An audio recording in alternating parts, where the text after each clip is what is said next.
Top of the tech to you. Welcome to the most electrified pub in the land. In all of the digital land, for that matter, O'Shriner's Pub, deep in the heart of Devon's basement. Now, whether you're here for a bite, B-Y-T-E, or a pint, you've come to the right place. Thank you to ChatGPT for this introduction. Tonight, at the one and only O'Shriner's, we'll be serving up the freshest tech talks, zesty debates, and maybe, just maybe, a wee bit of nerd nonsense. And trust me, by the end of the night, you'll not only know your CPUs from your GPUs, but you might just learn the secret of how to pour the perfect digital stout. So grab your favorite mug, settle into that cozy bar stool, and let's dive into another smashing session of DevonDoesTech, straight from O'Shriner's Pub. Slanche! Good evening, Jonathan. How are you doing?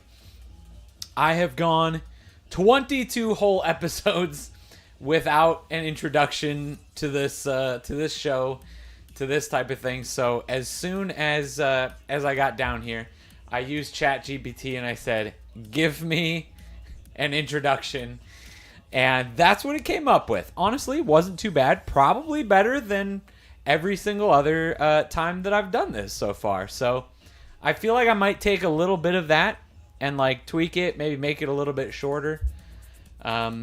I don't know about the whole part about knowing the difference between your CPUs and your GPUs.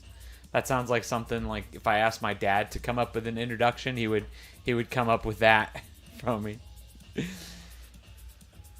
Hey Nathan, how's it going? You were distracted with luxury car reviews.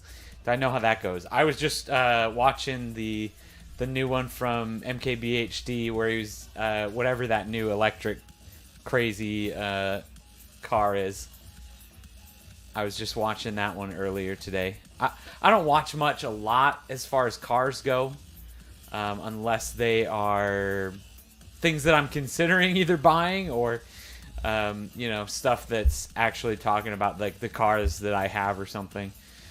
But as far as that goes, I don't usually watch a ton of other car type of videos. Either way, Nathan, I'm really sorry, but you missed my introduction, so you'll have to go back and watch that at some point. It was a doozy, way better than last week. You have a Cadillac, which you think it's a 2022. You don't know what year your car is, and it has 38 speakers in it. Oh my gosh, that's a lot of speakers. Nathan was looking at some of the Lexus SUVs with the Mark Levinson sound system, specifically Daily Motor with his demos. It's the family car. I actually looked. I test drove a super old Cadillac as one of the, like an old Cadillac DeVille, as was in the running to be one of like the first car that I bought, not the first car that I drove, like that was passed through my family. That was a Buick Park Avenue. That was a long time ago. So then after I had that car and after I passed that down to my sister, first car that I bought, that Cadillac DeVille, I think it was like a 98 Cadillac DeVille or something.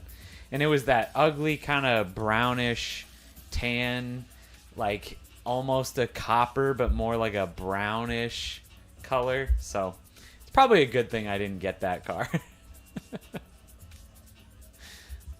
All right. Hope everybody's doing well. Hope everybody is doing well. I've got, man, I actually started writing stuff down for this stream. And I feel like I came up with a lot more bullet points than I usually do for these streams of different things that we could talk about, different things that I want to talk about. And I'm sure that you guys have a ton to talk about. The more speakers, the better. Absolutely. So smartwatches, Bluetooth only, not LTE. What would you recommend for around $300? Preferably 40 millimeter case. As far as that goes, honestly, I've been out of the smartwatch game for a really long time. I have this one. I've had it for 2.5 years, and I really have not done any looking outside of that. If I were to get anything else like right now, I would probably, I mean, I'd have to again do some research, but I'd probably be the most interested in the Pixel Watch. I think that that's super, super nice looking. But yeah, again, I'd be comparing it. I personally would not be going for an Apple Watch yet because I don't have an iPhone. But I think I kind of like the way that the Pixel Watch looks. That really clean, circle type of thing. Yeah, for sure. If you have Apple, I think you're just gonna have the best experience. I think if you're planning on getting one of those phones that has has a matching smartwatch, I think that that would probably be the way to go. If you're just not sure what your phone's gonna look like in 6 months, then I love my Garmin watch. I don't think you can go wrong with Garmin. I think they make some fantastic watches. I was just gonna say, last week I was talking about it. Nothing has announced that they're going to be making a smartwatch, or at least their new company that they're forming is going to be making a smartwatch.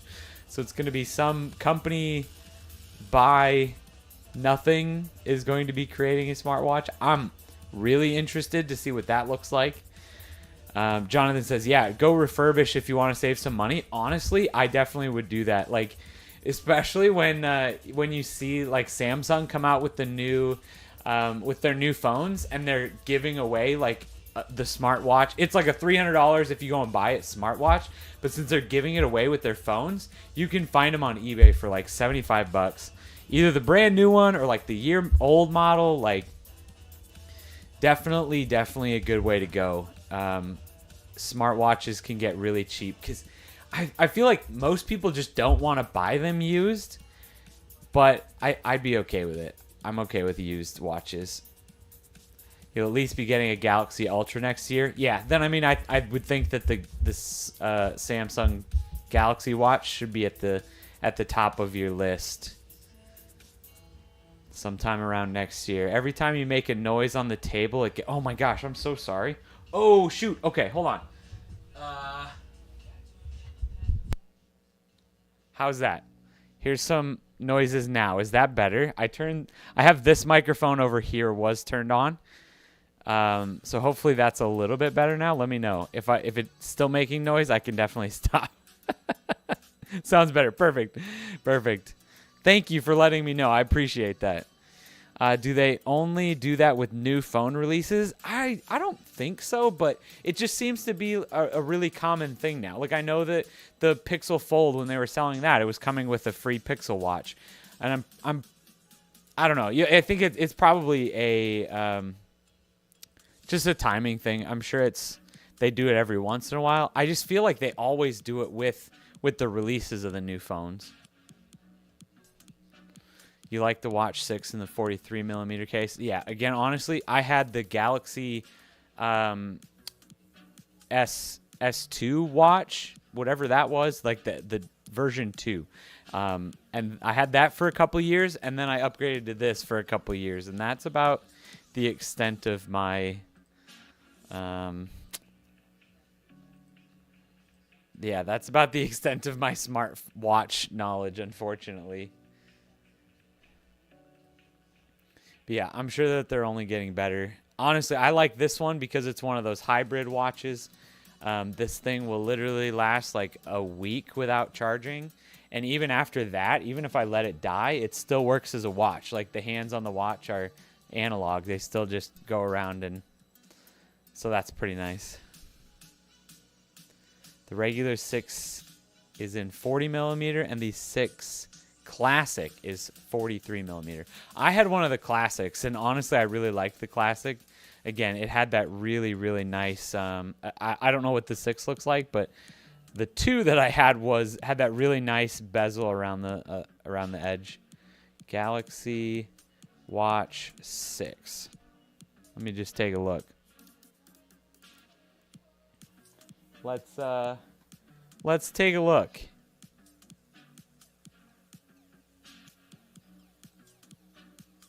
My Amazon device just decided to talk to me. Apparently I said something to it. Yeah, okay, so we've got the 6 versus the 6 Classic. I just don't know if you'd be worth it to upgrade to the Classic for $100 more. Yeah, I guess I don't know what the difference is now, but again, yeah, I mean the biggest difference for me when I had the Galaxy Watch 2 Classic was literally the bezel. I'm pretty sure they were the same price. New iPhone's coming out in a month from now. Honestly, though, should I really get the Ultra? Should I step down to the Galaxy Plus? Yeah, I mean, as far as I know, the middle one, the Plus, was, or at least the last like 2 generations, has been kind of that like meh phone. If you want one of the phones, you were getting either just the S23 or the S23 Ultra.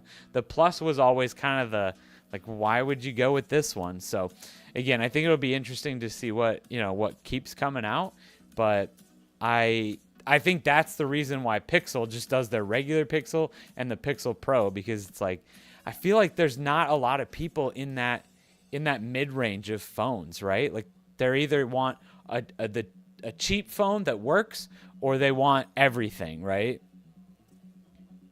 Honestly though, you should really get the Ultra.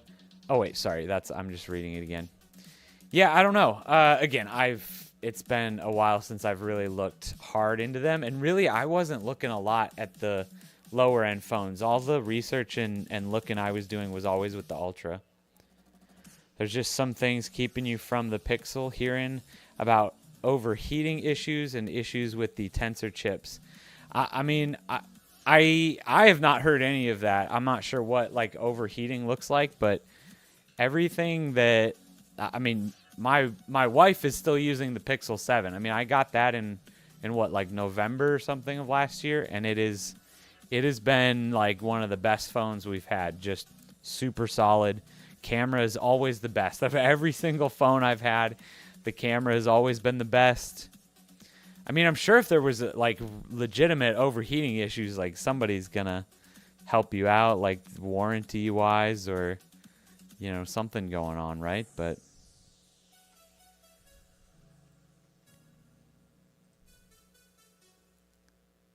I can't even.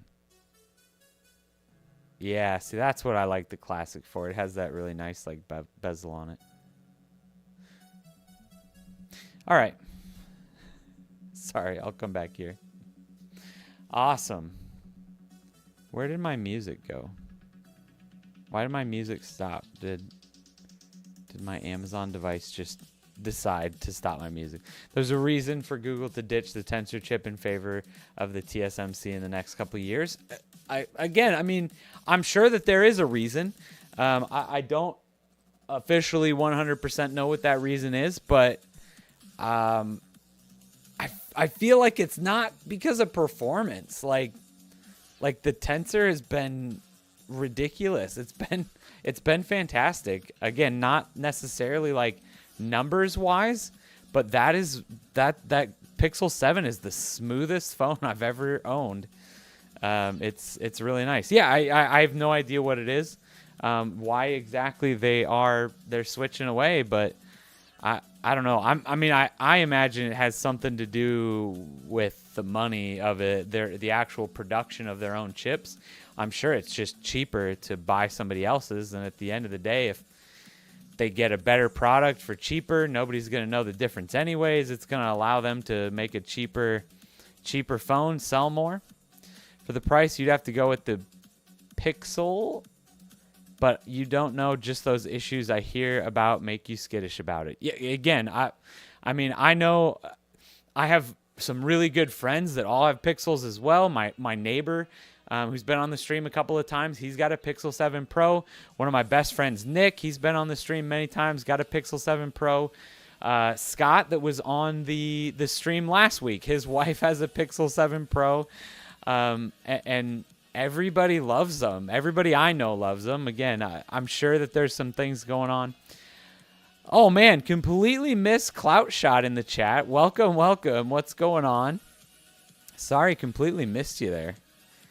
We're just having some good chats about pixels and watches already. Man, what about cases though? Anybody getting a case for your S24 Ultra? Because man, I wouldn't be. Honestly, when I had my S22 Ultra, I, for the most part, did not have a case on that either. One of the only reasons I put a case on my phone anymore is if I go for a run, if it has, the goal is to have like that strap on it or to have a pop socket, to have some sort of kickstand that I can like grab onto a little bit better. Just when I take it running for the most part, but otherwise I've been going without a case for a while now, and it's pretty nice. Pretty nice, not gonna lie. Why does my music keep stopping? I don't know what's going on. Hopefully we can fix that. So apparently those pixel issues have been fixed. You may reconsider. Yeah, honestly, and that was another thing. When I got my Pixel 7, the fingerprint reader like just flat out didn't work. And then like the next update, I tried it again and I'm like, oh, yep, it works now. It's great. Hello, Skylac. Welcome to the chat. Welcome to the stream. Pixel 8 comes out in a couple months, so we'll see. I won't be able to do anything until next year, though. Yeah, honestly, so this is one of the topics that I was hoping to talk about tonight is I'm actually, I assume that I'm not going to have this forever. I'm trying to figure out what I should be looking for as my next phone.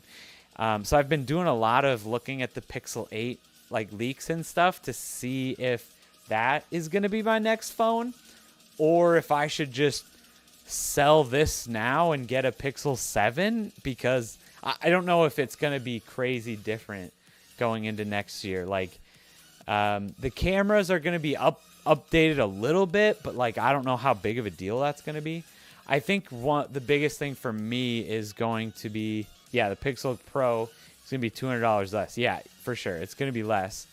I think the biggest thing for me is going to be some of like the benchmarking and like real world tests of the processor of the Tensor G3 chip.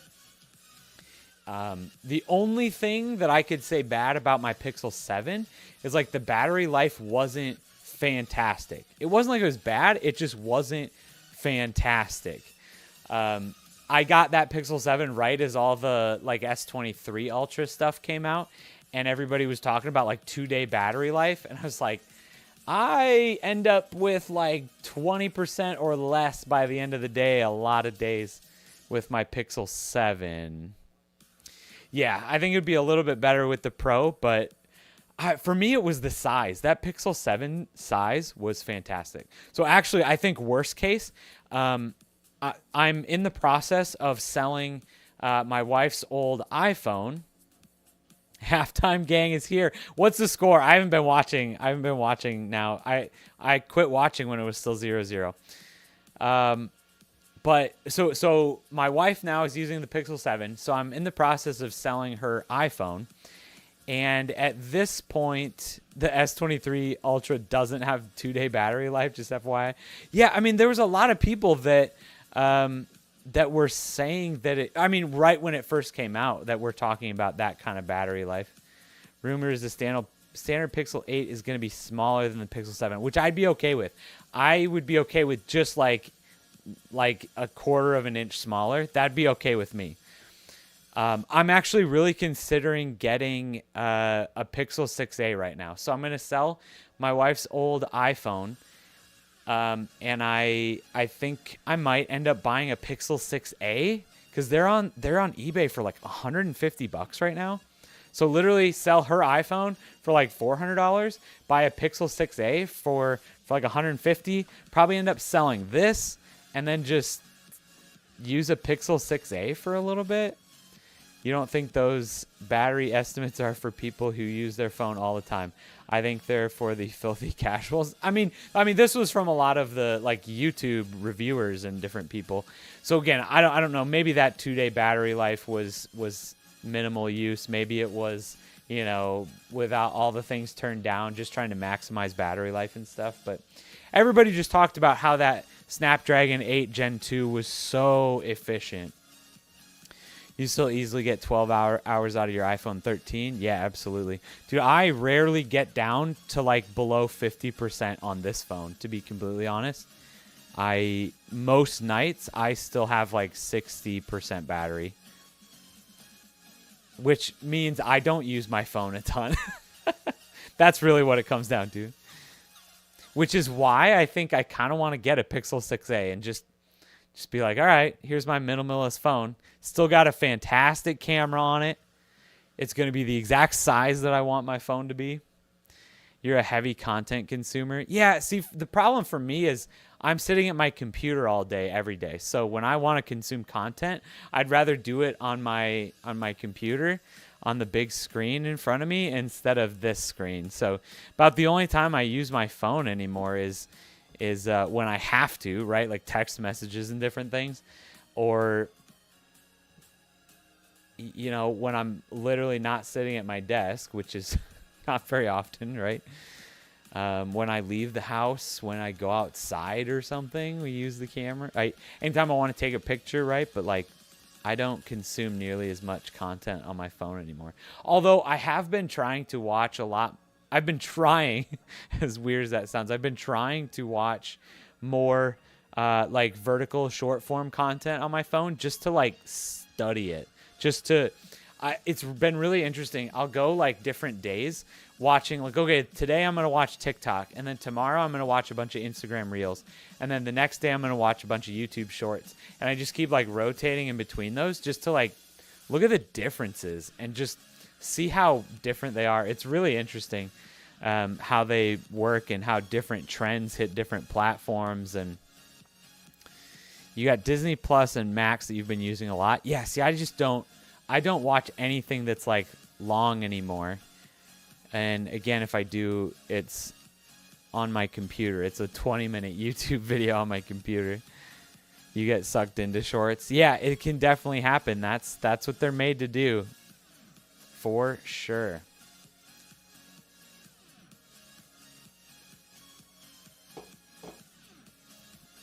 Shorts are meant to be short, entertaining, and just very, very, very easily accessible. That's the one difference between like shorts and YouTube, full YouTube videos, is that a short, you don't have to like decide, I want to watch this one, and you click into it.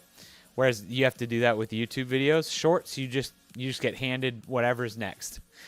And as soon as they start figuring out what you want, that's what is so good about these algorithms, is they just know what you want for the most part.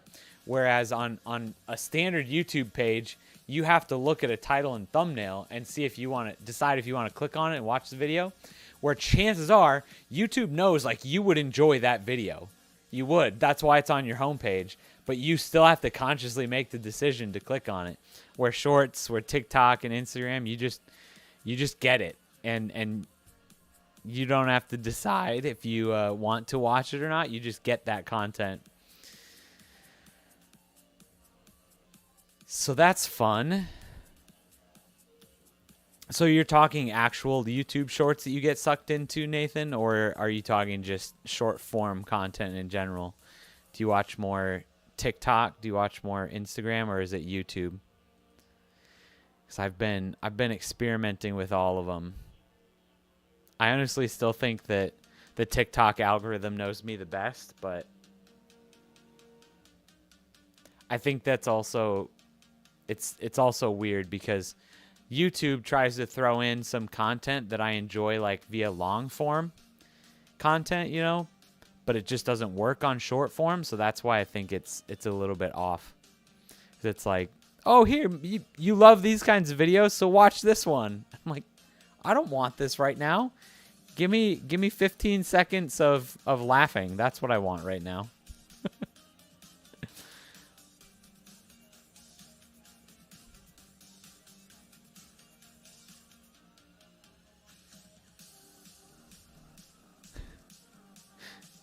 I got your... Oh. Okay, can you still hear me? I'm getting your DM. Everybody, if you're still watching, blink or something. Can you still type in chat? I assume you can still hear me, Nathan.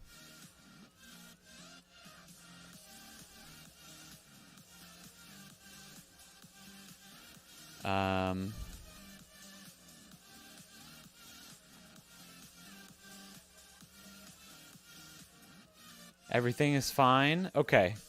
All right. Well, we got some people. It looks like it might just be you, Nathan. Maybe this was done that only when you typed that. Oh, like it wanted to. Seems to have done that only when I typed that, like it wanted to censor it. Oh, that is weird. Huh.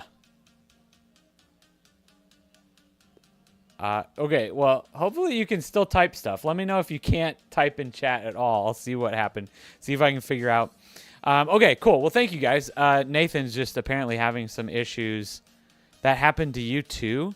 Dude, I wonder if something... I wonder if something just happened, like there's some sort of... It just hiccuped really quick. Yeah, try refreshing and see if that helps at all, Nathan. I'm not sure what's going on. I mean, I don't see anything like on my dashboard. Might have been some weird error. Yeah, I was gonna say I don't see anything on my dashboard here saying that something is either wrong with the stream. I don't see anything. I don't know if there's a.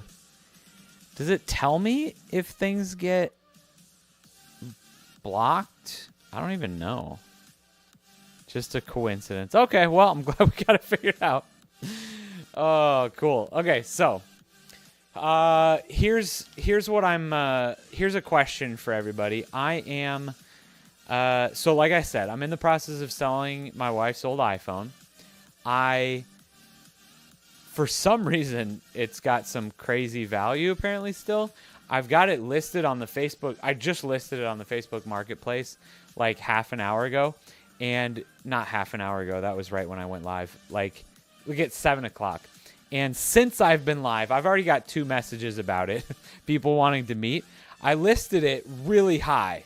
So I don't know. Yeah, I don't know why it's so high, but I'm kind of excited about it. So here we go. Should I be looking at at a Pixel 7 or the 7a, or should I just go ultra cheap and go with the 6a?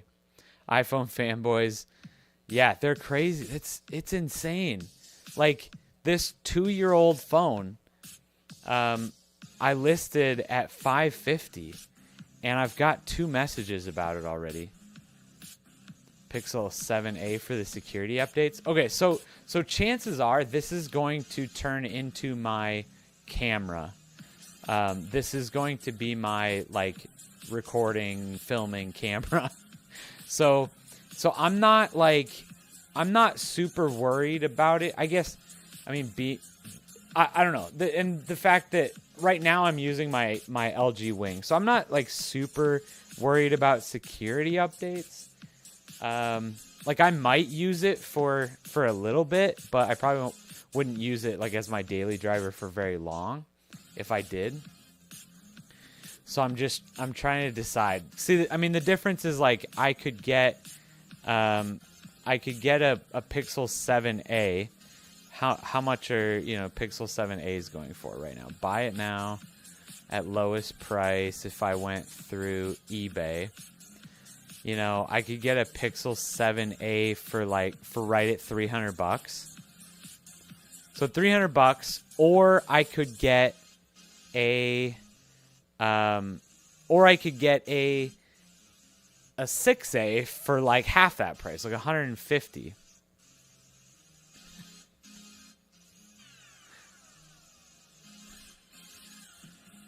I bet you get $800 for it. Well, so when I looked in the Facebook Marketplace, the iPhone, there was a lot for in that like $400 to $500 range. So since this one is like mint condition, got a couple of cases, I have the original box and everything. I I put it a little bit higher, and then on eBay they were selling for just a little bit cheaper. It was a lot closer to like $350 to $400. So I feel like if I could get $500 for it, that'd be pretty good. So I don't know about $800. It's just a standard iPhone 12. iPhone 12, 128 gigabyte. You could sell your wing for the 7A. Shut your mouth. That is blasphemy. I will never be selling this LG wing. So the problem, honestly, I may have sold the wing if I hadn't cracked the screen on it. Which, funny story, I didn't even talk about in my case video that I just released yesterday, which I should have. The reason that the screen is cracked on my LG wing is because I put a case on it. I bought the LG wing, and then I used it for a couple of weeks. And then I decided, basically, I was like, okay, I actually really like this phone. I'm going to keep it. I'm going to get a case for it so that I don't crack the screen. Bought a case. As I'm putting it into the case, I apparently just pressed on the screen too hard, and I cracked the corner of the screen. I cracked the screen putting it into the case. That's the story. So that being said, I might have sold the wing, or potentially like traded it in for a different phone or something if the screen wasn't cracked, because it would be worth like 5 times more theoretically if the screen was still intact. But because it's cracked, I don't think I could even get $100 for it. Like, it is worth way more than that to me. Did I see the carrier video that you sent? I have not yet. I was before this, I was trying to watch the Chiefs game. The Chiefs are playing right now. Before that, I was trying to get dinner for the kids, so I will try to watch it. You are 100% a case guy, firm believer in them. I don't blame you for that. I don't blame you at all. I'm getting to the point where I feel like these phones are made of such high quality material. This glass, like this Gorilla Glass, especially like the Gorilla Glass Victus, is so strong that, like, I don't know. I don't feel like there's a need to protect it anymore. Again, unless you're going and doing something crazy. Like I said, when I go for a run, I'll put a case on it. If I'm going to go to the zoo or something and walk around and go crazy, and I know I'm going to be taking my phone out and taking pictures, we're going to be walking and doing some strenuous activities or something, like if I knew I was going to go out into a field and be running around and like flying the drone or something, I'd probably put the case on it, right? But when I'm just at home, I don't put the case on it anymore, because even if I drop this Gorilla Glass is probably not going to break. I don't know. As a Gator fan, you're also a Chiefs fan. Awesome. Yeah, I am a Chiefs fan. You watch long form and short form content on your phone, but it happens to you a lot when you watch shorts and you get sucked in. You kind of hate how much you watch shorts nowadays. Hey, who's this guy? Pinky, what's going on? How's it going? Welcome to the stream. We were just talking about cases and how everybody in the chat is firmly against cases now after watching my video. They're not. But that's okay. I'm still rocking the Naked Nothing phone. You kind of wish there was a filter to turn off shorts on YouTube if you wanted or didn't want it. That's interesting. That's an interesting thought. Turn off shorts. Living the dream. You're still using cases on your phone. You have a case and an adjustable pop socket. See that? Exactly. That's the kind of thing I'm talking about. When you get extra functionality, that makes sense. But to me, again, just the standard protection, big old plastic case. Again, unless I'm going and doing something crazy, I feel like I don't need it anymore. You might want to disable shorts. You think you watch too much shorts. I mean, I get that. Yeah. So Nick and I are almost like neighbors, so it's going to be a fun couple days. It's supposed to get down to like 83 degrees tonight as the low. It's pretty exciting. You don't have a problem using cases on your phone. Yeah, and absolutely. It depends on like what kind of case you have, right? Like there's a lot of really, a lot of really thin cases. But then at that point, I'm like, that's my like hard part when you talk about a screen or a case, is if your case is so thin that you don't notice it, that you don't mind it, how much protection is it actually giving you, right? So I don't know. I don't know. Maybe that's just me, but it's hot here too. Yeah, I think it's just hot everywhere. Your screen hasn't cracked since you put a case on your phone. My screen, the last time my screen cracked is when I put a case on it. So I don't know. There's two conflicting views right there. I don't know. That was your high yesterday. We're having a cold front. We'll be back in the mid-90s on Monday. Oh, man. It's also those times you accidentally fumble and you don't mean to do it. Happens more often than you think. The case has saved you a lot. Yeah, I don't know. And maybe, honestly, that's just something that I feel like I've never had that problem. Like, thinking back onto my phones, the amount of phones that I have broken or cracked is like down to zero. I remember like I remember my LG Envy.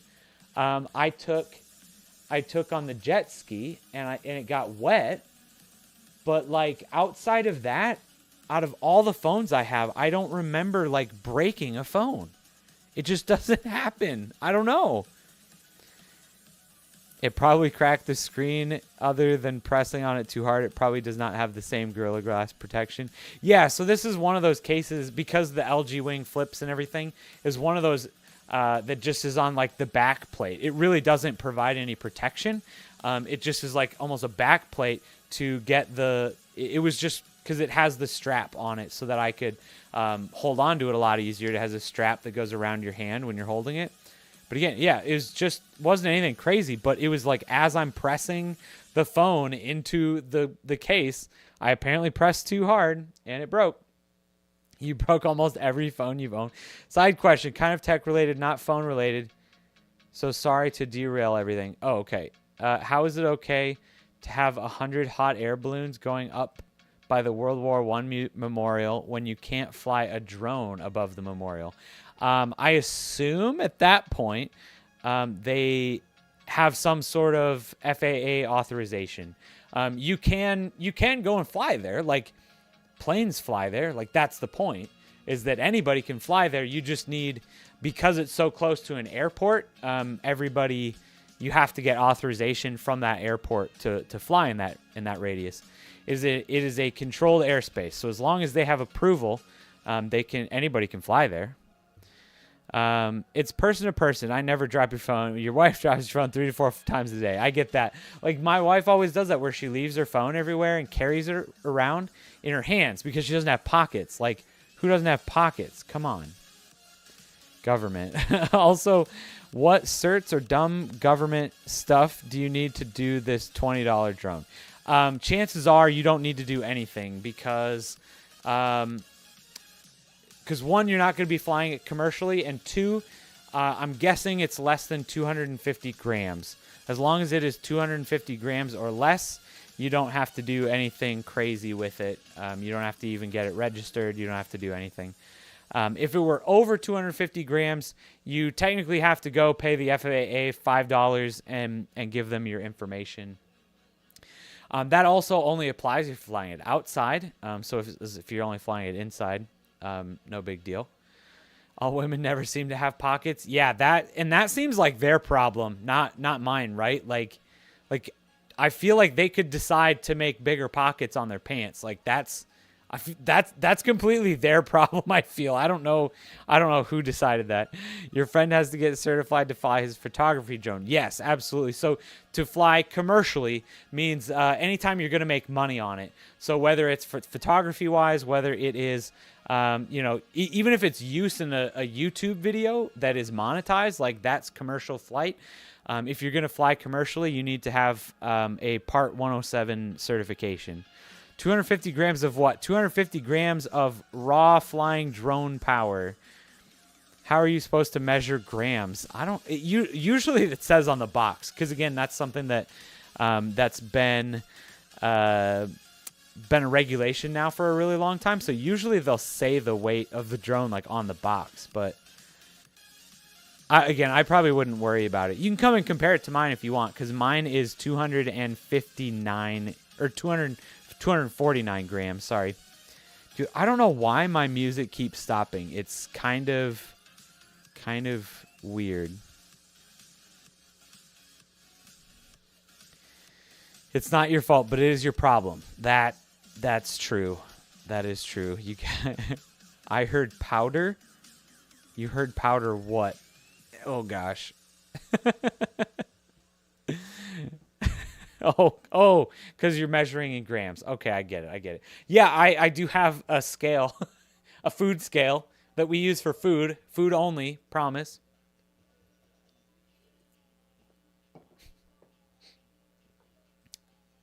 Drone powder, the powder that you use, the powder that you carry with your drones over fences and things, over barbed wire fences. Yeah. Just get one of those food scales. Otherwise, use mine. But yeah, I wouldn't worry about it. Again, nobody is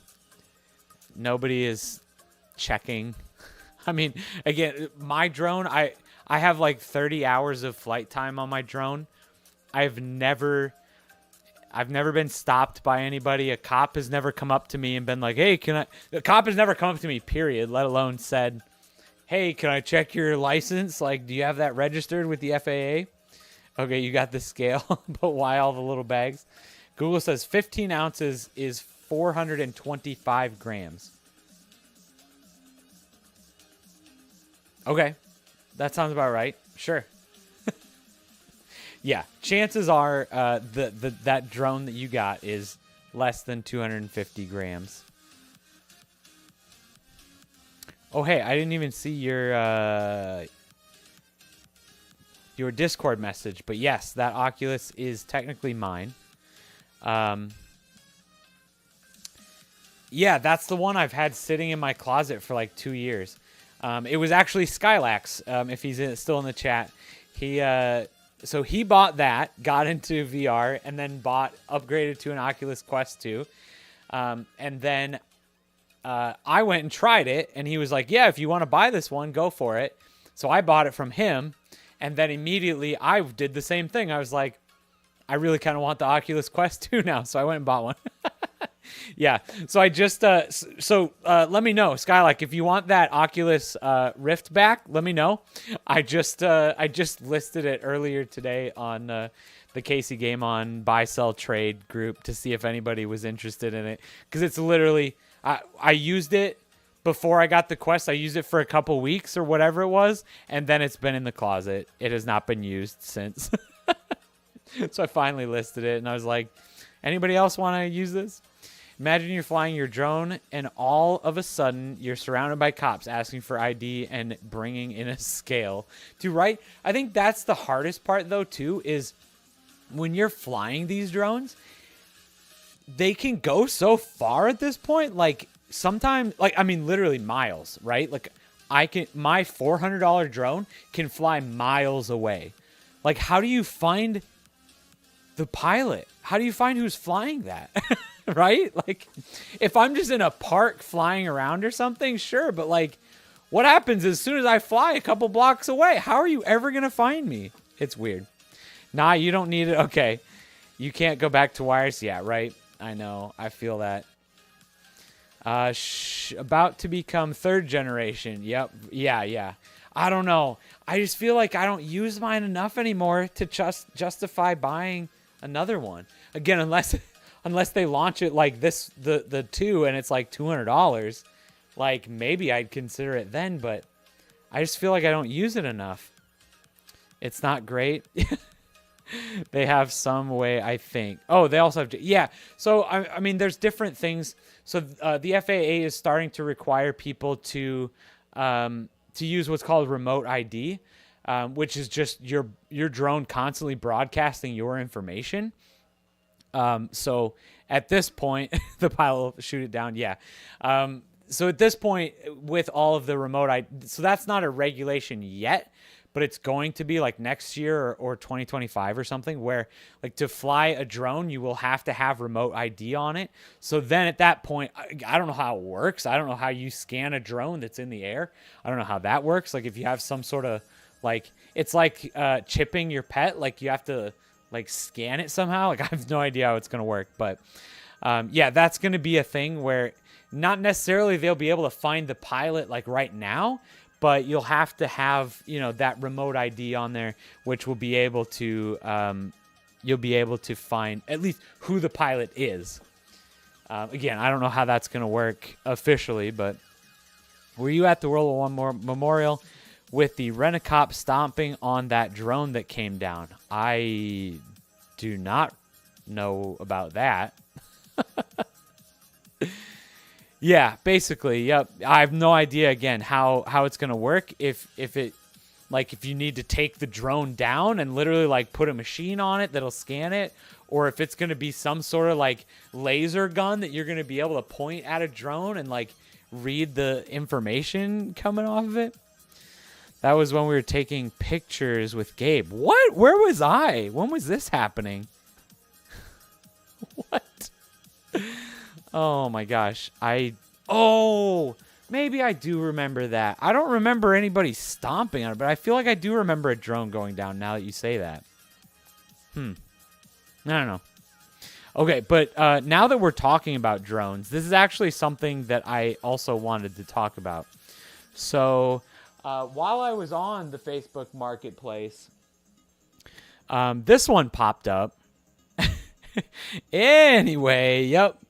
Yeah, so this is DJI's newest FPV drone, the DJI Avata. Somebody is selling this in town actually very close to me, which makes it nice that I don't have to like drive 40 minutes away if I want to go and get this. Yeah, so I'm really considering this because $1,500 is honestly probably cheaper than what all of this is actually worth. It is 100% if you buy it all new, but pretty darn close to the cheapest that you're going to find something like this.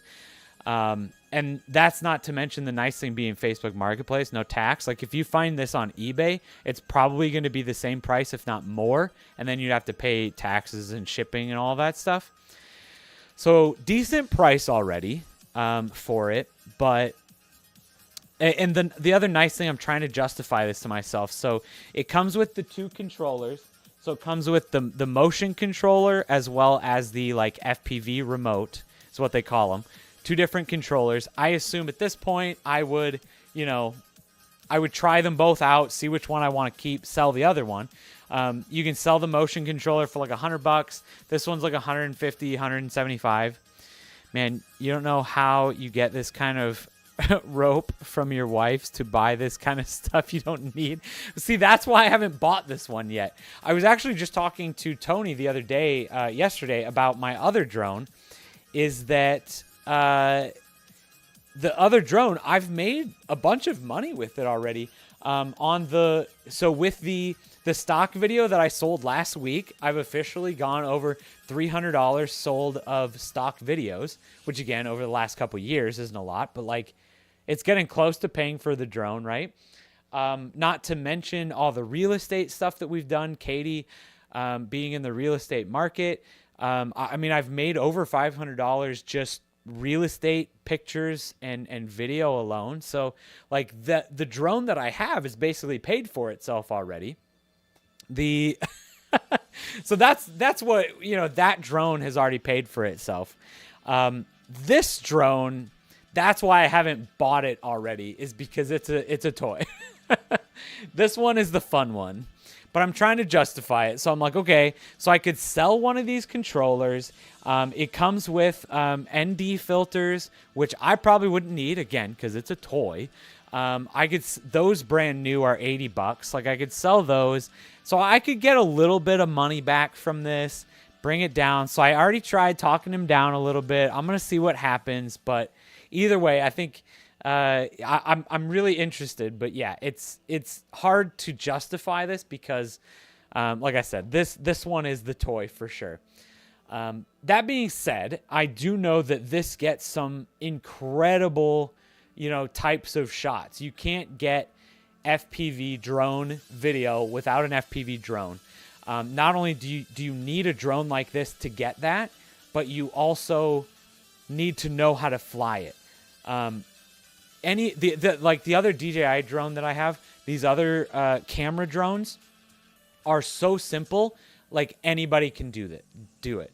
I would literally hand this controller to my 7-year-old daughter, no experience, never flying it before. I would feel comfortable handing it to her and saying, okay, here's how you do it. Click this button, do this. Like, start in an open area, right? Like, where she's not going to hurt anybody. But like, I feel very confident that I could teach my 7-year-old daughter how to fly it in minutes, right? An FPV drone takes a lot more tuning. It takes a lot more skill to fly. And I know that, like, I would probably crash it a million times. But I think that, again, at the end of the day, this would mostly be fun. But I think if you get good at this, the shots that you can get are incredible. Just literally go onto YouTube and type in, like, FPV drone diving shots. Like, it's insane. Like, it doesn't get much cooler than FPV drone footage. So we'll see. We'll see if I can talk him down enough to justify this, but it's definitely on my radar. So this also might be one of the reasons why I listed some stuff on the marketplace and listed the Oculus that's been sitting in the closet for the last 2 years. If I could have an extra little bit of money to justify this, I think that might help a little bit too. So we'll see. It's this is one of those toys again, but this is also one of those things that I was going to ask you guys about. Have I seen J2Sense editor Phil with his drone? I have not. I'm familiar with J2Sense, but I'm not familiar with his editor Phil. You'll have to send me a link or something. Yeah, I love these things. I did buy an FPV drone years ago now. It was one of these, it was one of the super tiny ones. I paid like $300 total for the whole package. Not just the drone, but like total package. Drone, remote, goggles, everything. So it was a functioning FPV drone, but it was not high quality by any means. And I think the other nice thing, though, that this one provides is being that DJI drone. It has all of the standard camera drone features. So at any point in time, there's a pause button where it just stops and floats. It has all that technology in it. Like, it's got a lot of safeguards that, like, standard FPV racing drones don't have. So I'm still highly considering it. So we'll see. We'll see, unless somebody wants to talk me out of it, or unless somebody finds a cheaper one.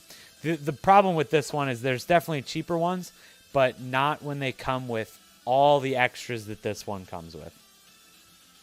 So so one of the other things I was going to ask is, going forward, I've been flying drones since like 2016.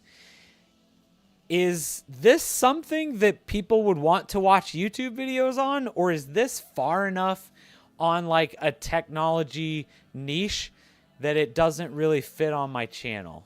Would people be interested in drone stuff if I got something like this and talked more about drones, talked more about the FPV stuff, maybe did some fun stuff?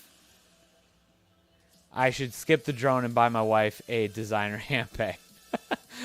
Sorry to derail the conversation. If I traded your iPhone 13, you can get a Pixel 7 Pro for $113 a month, but somehow the S23 Ultra is the same $113 a month. That's with the protection plan on both.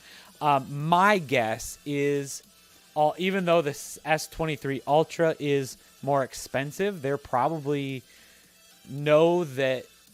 I feel like the the Samsungs have that shorter lifespan. Like they know once the S24 stuff comes out, nobody is going to be interested in the S23s. So they're trying to get people invested in them right now.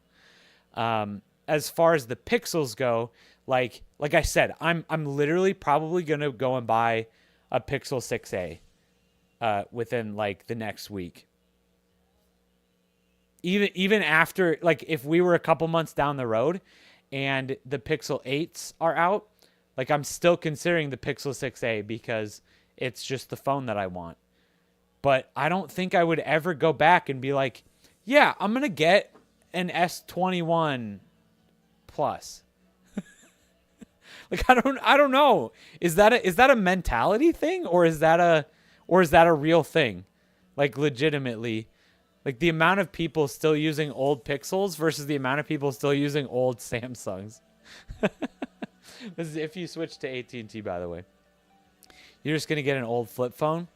I've considered it.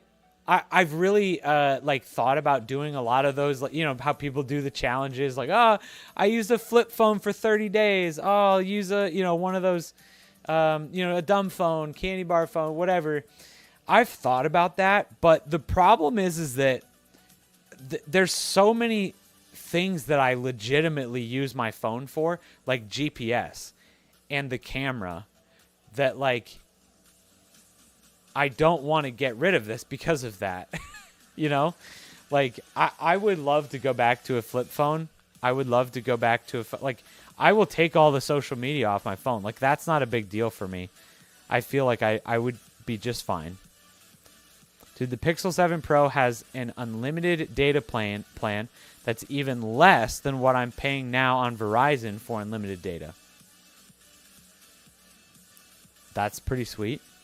Again, I'm paying. So I lied when I was talking to you about Mint Mobile, the $15 a month. That's for their 5 gig plan. I'm currently on the unlimited plan with Mint for $30 a month. Yeah, I can't give up the scan and go at Sam's Club. Yeah, there's just certain stuff like that that's just actually valuable. Like, if you just want to get rid of the scrolling on social media, get rid of the scrolling on social media. Like, these are legitimate devices that do so much. When people talk about how expensive phones are, it's because they're freaking computers in your pocket. Like, what do you expect? Wait, never mind. I had 2 lines on the quote. Not 2. Still very dang close on what I'm paying for now. Yeah. Oh, I see. I'm not waiting in those lines, right? Yeah. I think they do a lot that it's like it doesn't make sense to me to give up a smartphone. I'm sorry if you get sucked into social media, but like, get rid of your social media. You don't, I've even legitimately, okay, instead of buying like $1,000 device, can I get all of that stuff for less? And you can't. Like, legitimately, if you want to buy a camera, a standalone camera that's as good as this, I mean, you're going to be paying at least like $300-400. If you want a GPS that works, that's a couple $100. I mean, let's talk about the other things that it does, like just calendar. Like, this is how I organize my entire life. I'd have to buy I'd have to carry around like a paper planner with me or something. Just all of those like tedious office functions, calendar, like calculator. Like I'd have to get all of those things, and just the headache of carrying all that around. Oh.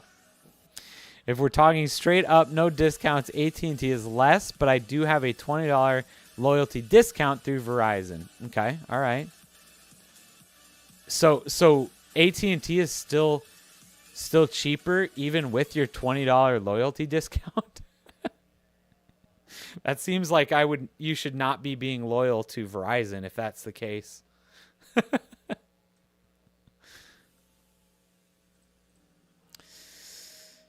Yeah, I don't know. It's slightly more expensive, but not by much. Okay. All right. Well, I mean, just, things to think about. And again, I think at the end of the day, when you're talking slightly more expensive or less expensive, I'd go with the better coverage for you at that point. Like an extra $5 or $10 a month is probably worth having better coverage.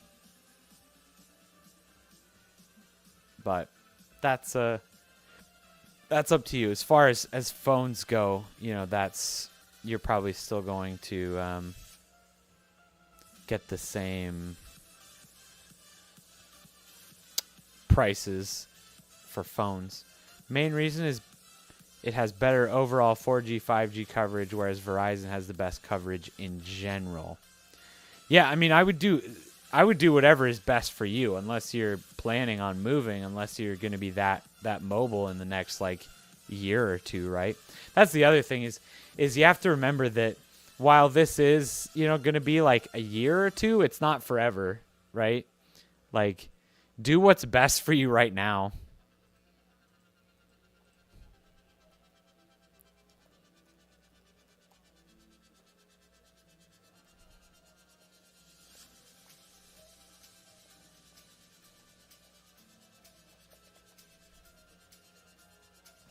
AT&T does have the better 5G network. Yeah, and again, that'll be one of those things that's more important long term. Probably not something that is like 100% necessary today. And again, it's something that's going to be changing all the time, right? Just as these carriers upgrade. Again, as long as you're in a major city, I don't think, or close enough, it probably doesn't make a huge difference one way or the other.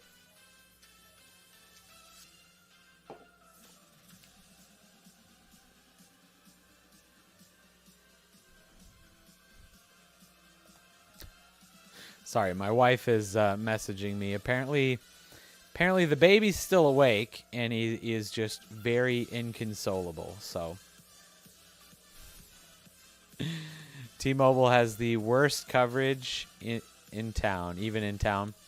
Yeah, I mean, that'll happen sometimes. So, yeah, just stay away from that. Like, it doesn't matter if it's cheaper at that point if you don't get service. T-Mobile is just, unfortunately, like, the best in my area because we're in Kansas City. Kansas City was owned by Sprint. Up until a couple of years ago, T-Mobile bought Sprint, so now this city is basically a T-Mobile city. Give the baby some bourbon. I think, honestly, half the problem is he's so picky. I don't think he would, I don't think he'd be interested in the bourbon. He's more of a Scotch guy. No, I think that's the problem is that he just honestly is probably hungry because he's getting to the point now where he understands that, there's dessert. I'd rather have dessert than my actual food. I would rather have sweets than real food. So I don't think he really ate much that was very substantial today. I think he had like a lot of snacks and sweets today. So there's a very good chance he has like a stomach ache. He's just, he's probably just honestly hungry. So he's a handful. No bourbon. He had to go. Yeah. Yeah. I mean, here's the thing. He doesn't even pay rent. Like, I have no idea why he's still here, how he's still here. But my wife says that we have to keep him. So he's already 2. Like, what the heck? 2 whole years not paying rent. That's the life, right? You're also on a mid-tier plan as well, not the top-tier unlimited plan for Verizon.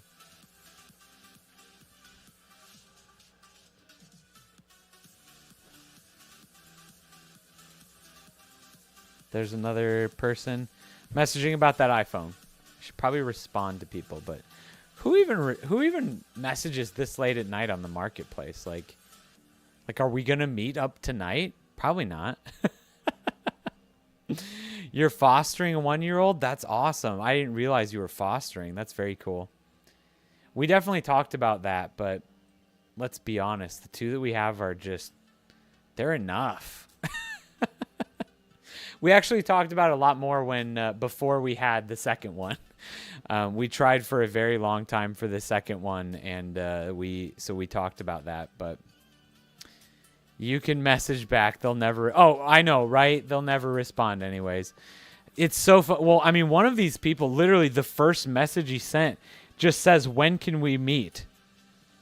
Like, he messaged at 9:00. When can we meet? Like, I don't know. Like, let's figure it out tomorrow. I don't know. Man, you don't know how many times I've contemplated deleting my Facebook, but I have one friend that's the only way I talk to him. I mean, that sounds like you need to get that friend's phone number. If it's literally just one friend. For the most part, I've almost come to terms with the fact that I've always said I keep my Facebook around for friends. Because, yeah, absolutely. I definitely still have friends that's the only way that I have to contact them at the moment. But I don't know. When am I going to need to contact them? And I'm sure that I have somebody's phone number. If I really had to, like, I could get their phone number from somebody. So I'm like, the only reason I have it, one, the marketplace. There's no other better marketplace, I feel, than the Facebook marketplace. I look at a lot of events. There's a lot of random dumb businesses that don't have websites. They only have Facebook pages. Things like that. Like, just the marketing. I'm part of the Casey Game On gaming group. Like, the amount of people that only contact us through Facebook is just ridiculous. You have an 18 and 16-year-old girls, and now the boy. Wife restarted the clock. Oh, my gosh. That is a restart. Yeah, we restarted. Luckily, she was 5 when we had Leo. So we're only 5 years restarted. 18 years restarted. That's pretty crazy. You have his phone number, but he hardly uses it. Well, I mean, if your friend only uses Facebook, you need a new friend. Oh, you don't even use Twitter, to be honest. Yeah, you use X now. Nobody uses Twitter. Oh, man. Wait, so that's actually another one of those things I had on my list, with Elon talking about removing the block feature on X. Really interesting, interesting thought process. I'm really wondering what's going through his head. I don't know why you would think removing. I still haven't come up with a good enough reason to, like, even just trying to justify it. Like, why would the block feature be a bad feature? Like, I have no idea why it would be a bad feature. Yeah, I've actually been trying to use Discord a lot more recently. I think that's the kind of stuff that, to be honest, is going to be just way more valuable. Just personally valuable, but also just the communities. The communities, as you talk more to people and as you interact with people on a more personal level, chatting back and forth every day, like, that is more valuable to have that kind of community than just sending out random tweets ever is or will be type of thing. So I've definitely been trying to use Discord a lot more. I'm still terrible at it, but I'm trying. Definitely trying to use Discord more. But I'm really, honestly, interested to see if a social media can even come close to the user base and the amount of people using it as Twitter/X. You know, like we've got Threads out there now that seems to have completely died off. We have Blue Sky. People keep talking about getting a Blue Sky invite. It seems like more and more every single day. I see more and more people posting that they have a Blue Sky account now. Like,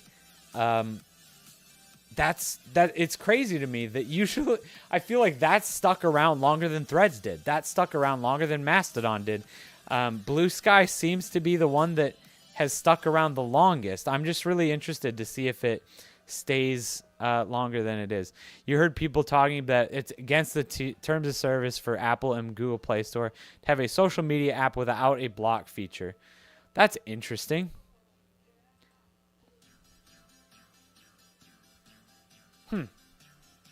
Can they... I mean, I'm sure that they can define what works, but interesting. I'm trying to think how that would work. I feel like that's the type of thing that if Elon really wanted this, and then Google and Apple said, no, you can't do that, he'd be like, yeah, I can. It's my app. Like, I can do whatever I want. And, like, he'd be the one to fight that. But I have no idea. You're just not the biggest social media person. Even though you like tech, computers, you're just not big into it. Absolutely. I mean, honestly, I think social media is in a completely different category at this point than tech and computers and that stuff. It used to be that way. Like 10 years ago, social media used to be, I feel like, for the nerds and for the tech people, but it's definitely not that way anymore, for sure. Social media is officially a mainstream thing. Just like smartphones were. You know, smartphones used to be just the tech people, right? Now it's a mainstream thing. Tablets used to be the tech person thing. Gaming used to be a nerd thing to do, right? Like all of this stuff. Nerds have it right, and we just, everybody finally realizes that we're having fun without them. You really don't know why you have some of these apps that you never use. Yeah, I mean, it happens. I used to be that person that would download literally every app I could find that sounded cool just to try it out. I definitely don't do that anymore, but yeah, I mean, there's like 10 apps I use on my phone. I could probably delete most of the apps on my phone. I mean, I'm not counting like the camera as an app, right? Like that's just a thing that you get with this. I don't know. I'd be interested. Let's see. How many apps do I actually like actively use? I've got 1, 2, 3, 4, 5, 6, 7, 8, 7 on my home screen. Most of the social media stuff. You browse forums more than you do social media, honestly. Man, I wish forums would make a comeback. I used to be a huge forum person. The amount of forums that I created and that just never took off is insane. The amount of forums I created. I had a friend in like college that we created like 5 or 6 forums together. And they always died out. You don't even create or interact. You just read through the threads. Yeah, I get that. So it was one of those things where for a long time, like we'd create something, we'd both have an idea, and we're like, yeah, let's do it. We'd create a forum, and then it'd just die out. And then a year later, like we'd get back and do the same thing. Like, oh, I was thinking we should try this, try doing the forum again, but I was thinking with this kind of angle on it this time. Dude, that's a really good idea. Let's do it. And then it'd die out. And then it got to the point where I'd start seeing it in like my yearly recaps, like Time Hop and like different things. Like, 2 years ago today, I was talking to this guy about creating a forum. And then I was like, oh, let's do it again. Hey, you up for creating a forum? Let's do it.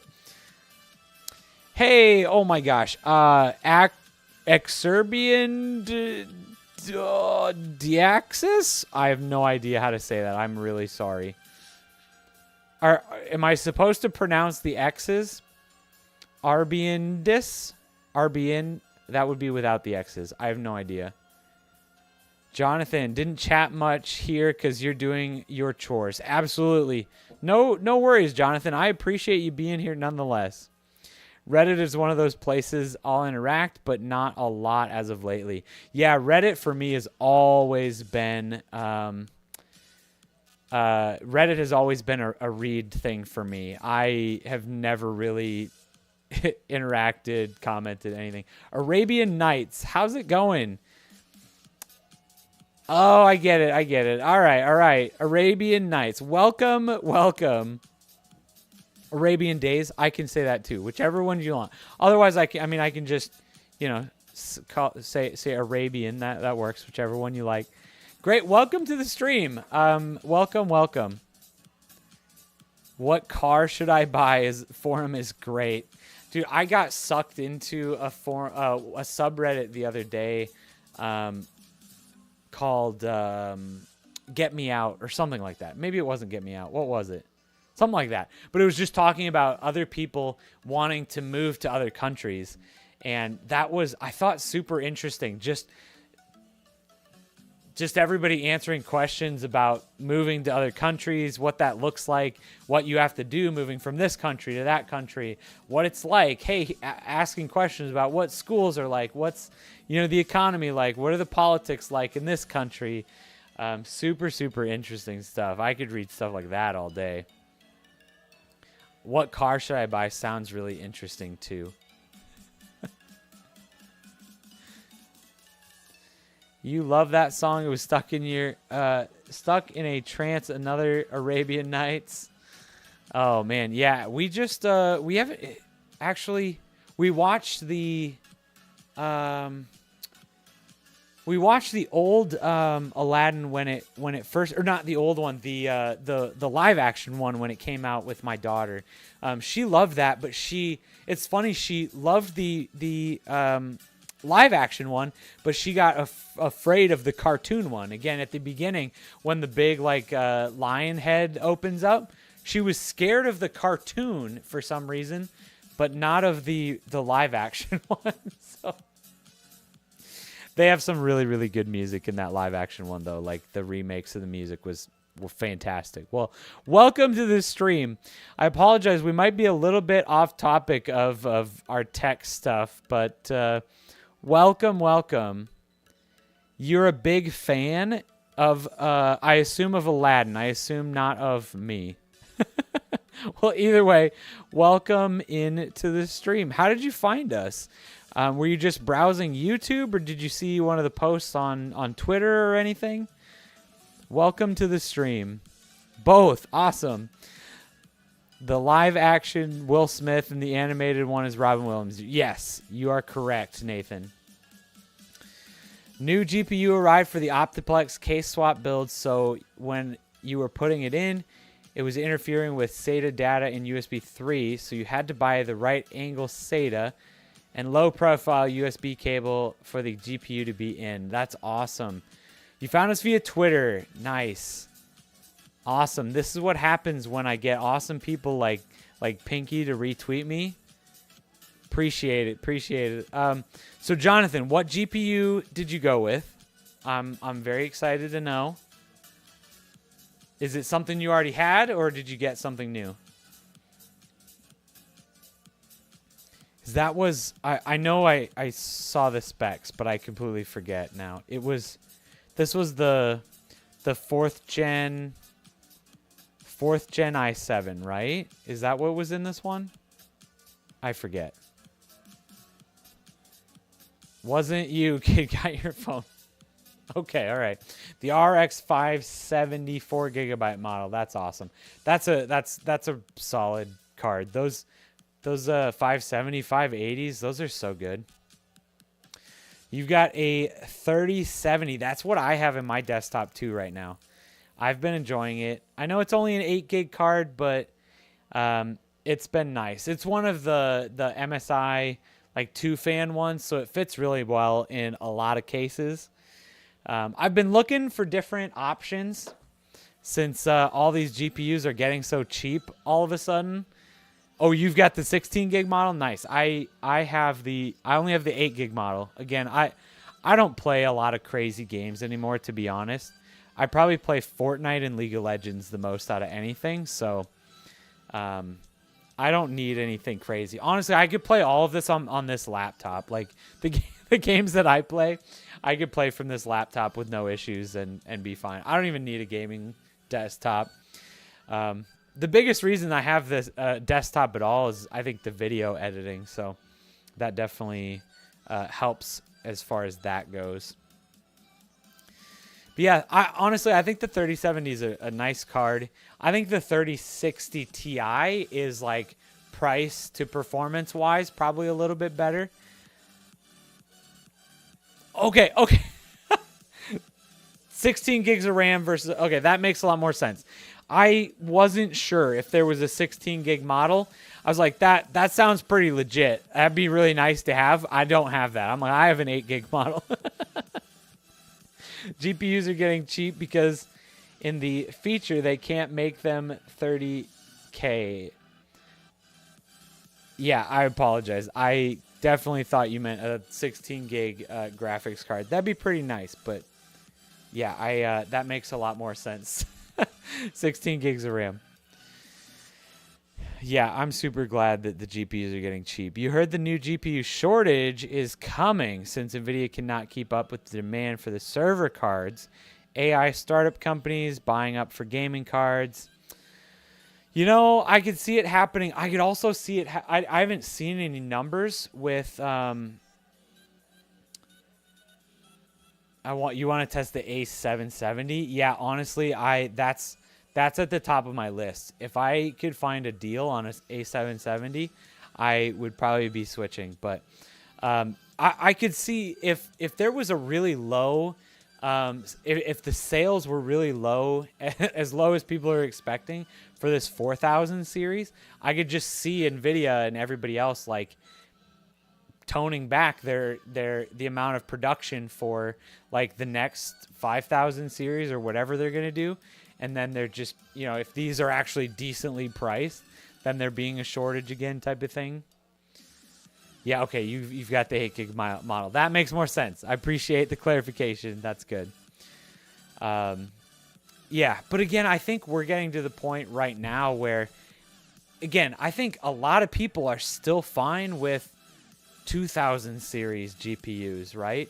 Like, again, depending on what you're playing. If you're playing these esports titles, which a lot of people are, right? If you're playing Fortnite, you're playing Call of Duty, you're playing Apex Legends, like all of these games would run fine on this 2000 series graphics cards. That I feel like we're getting to a point where a lot of these games, the longer they last, we don't.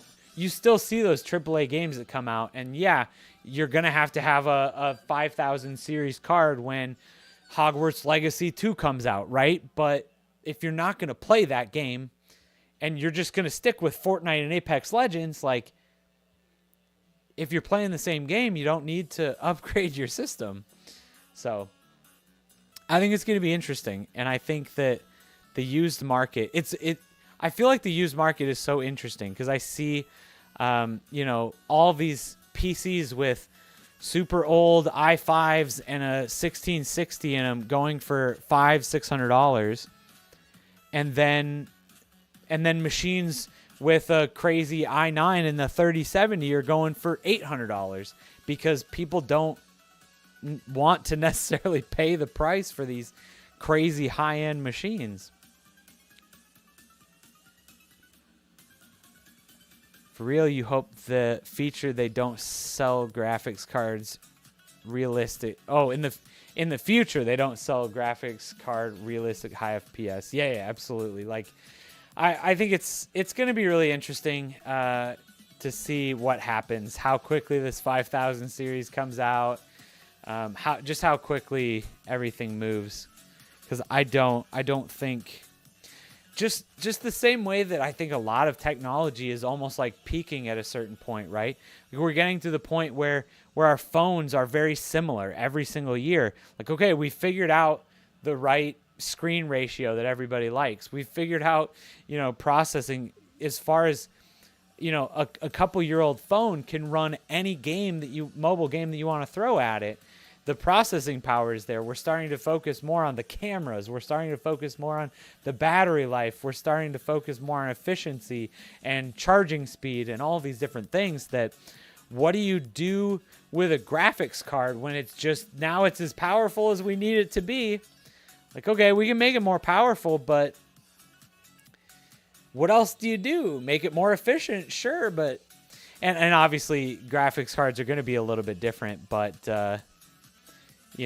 as they can be used for other things, just like Jonathan was saying, AI startups, all this mining stuff, like, who knows? That's probably going to come back, and it's just going to destroy the GPU market again. How much do you think the 7800 XT and the 7700 XT will sell for when they're announced next week? That's a good question. I have no idea. I don't know. I don't even know. Let's see. All we need to know about AMD's missing 7800 and 7700. Hi. You have a question. What can I answer your question? So I'm trying to play Fortnite. Okay. We're not using Discord, and I don't know, like It's echoey. Yeah. But you're not using Discord? What are you using? We're using just the Fortnite because one of my friends are playing. Okay.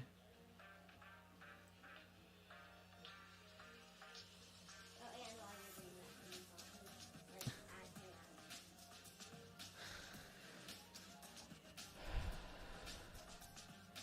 I don't know why it would be echoing if you're not using Discord. All right. Give me 1 second, guys. I'm going to go troubleshoot Fortnite for my daughter really quick. Talk amongst yourselves really quick.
Hey everybody, I'm back. I'm sorry about that. My daughter just started playing some Fortnite, so all of a sudden it was echoing, and it's because somebody that they were playing with decided to use their Switch this time, so their voices were coming out of the speakers of the TV, and they were very confused apparently. All right, let's talk 7800, 7700 XT. You bet they will be priced high enough. People will still buy NVIDIA cards. AMD always shoots themselves in the foot. I don't know. I think it's going to be really interesting now that Intel's in here, and it seems like they want to play the price game. So it's going to be interesting if they don't go at a cheap price. Like, now they're competing with Intel too. You saw her hand. Yep, she's she loves being on the camera. PCs, everything getting like too expensive. Like they're higher than our phones. At one point, they're gonna make everything 8K PCs are like 3K, but mine is $1,500 something. RAM and storage is getting super cheap though. Yeah, that stuff just hasn't stopped going down. They're like $32, but the graphics cards are very high. Yes. Yep. Yeah, it's crazy that like when you're building a gaming computer, how expensive your graphics card should be like half your budget for the most part. Like it should be so much of your budget. Otherwise, you're just wasting your money on other things. I mean, it depends on what you're using the computer for. If it's really just meant to be a gaming machine, your graphics card should be at least half your budget. A750 is $225. 6600 XT is $250. Dude, for sure. That's like that sweet spot that I'm talking about, right? Like that's where most people need to be when you're talking like gaming PCs even.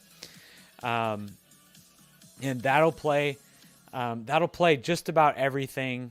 That'll play all the new AAA games too, not at like highest settings obviously. And that's when you're talking 1080p gaming obviously, right? Power supplies are crazy expensive right now.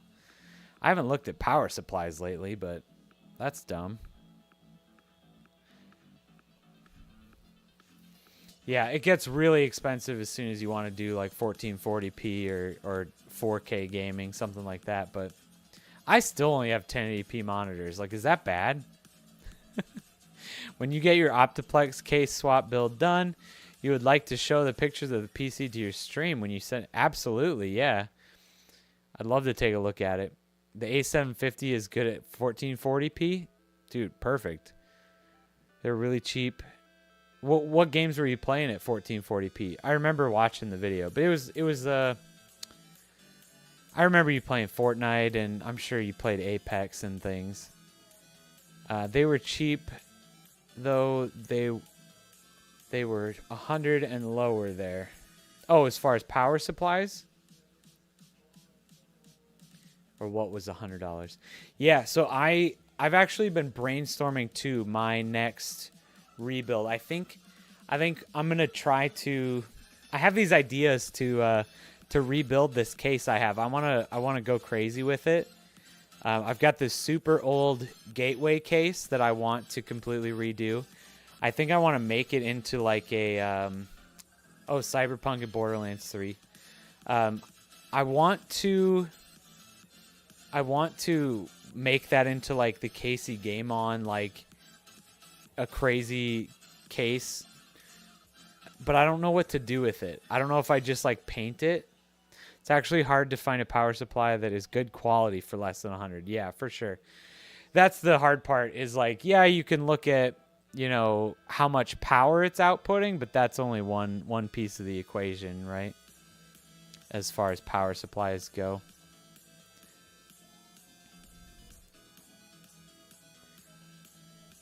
I'm excited to see what,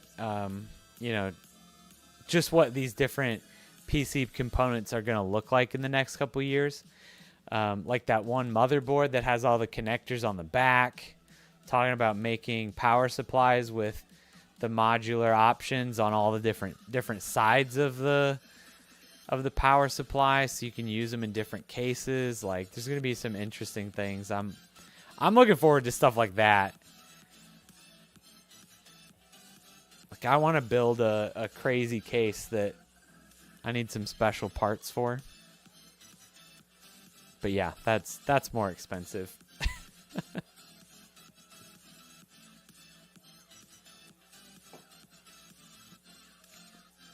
All right. How's everybody doing? But since you were a kid, you used to love Roblox. Now you're into Fortnite, but you just stopped playing that and other games, and you haven't been getting sleep with school, and school's boring. That's no good. You need to get sleep. Sleep is good for you. Sleep is very, very important, but Gaming is also important. So there's that. So if you're not playing Roblox, you're not playing Fortnite anymore, what are you playing that you're not getting any sleep? I've been playing way too much Fortnite recently. That's what we've been playing. Montech is coming out with some cool glass cases soon, and supposedly the glass panels can be replaced. With mesh panels. They had the one. Montech had the one that was like the crazy curved glass one. Is that the one they were just showing off, or am I thinking of the wrong company?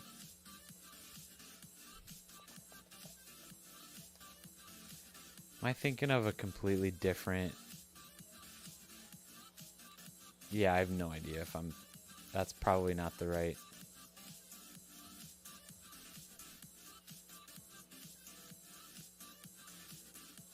You're back. You were talking to your grandpa. Welcome back. I mean, hopefully I'm not taking you away from your grandfather, because that sounds like a very important conversation.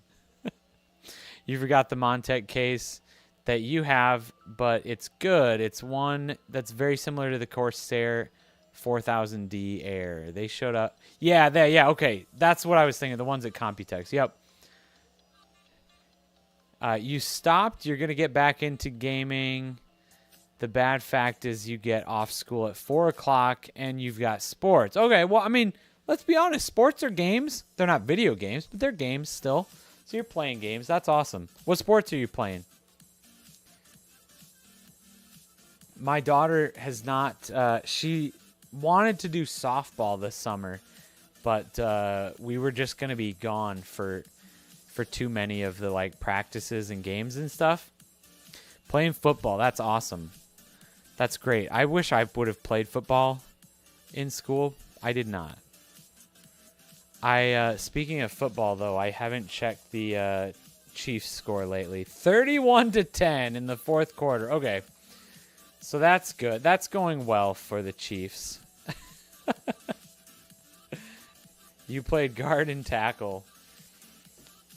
Yeah, I never played football. I don't know why. I joined a lot of random sports, but none of them ever stuck. I joined wrestling. I was in track and field. Did a bunch of different track events. I played tennis. I played golf in high school. For some reason, football just was never there. I was closer to playing hockey than I was to playing football. Like, I asked my parents to play hockey, but they were like, it's a little dangerous, and all of that gear is really expensive. So, no, you can't play hockey.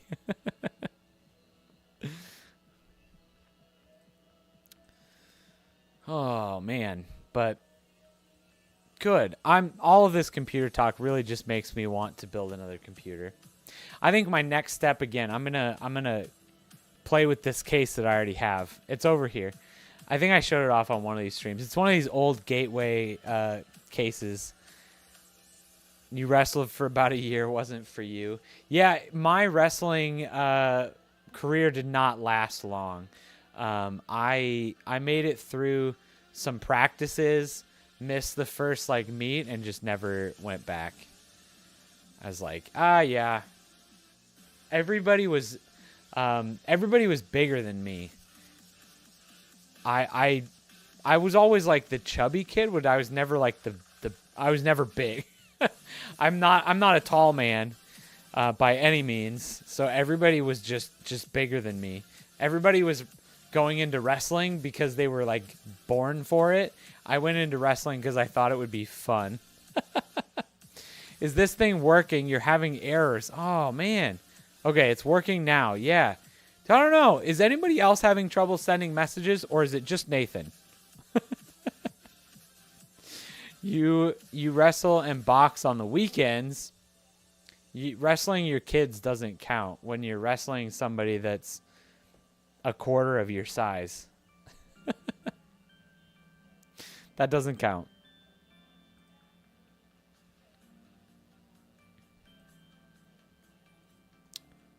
Yeah, anybody else having issues typing in chat, getting anything to work?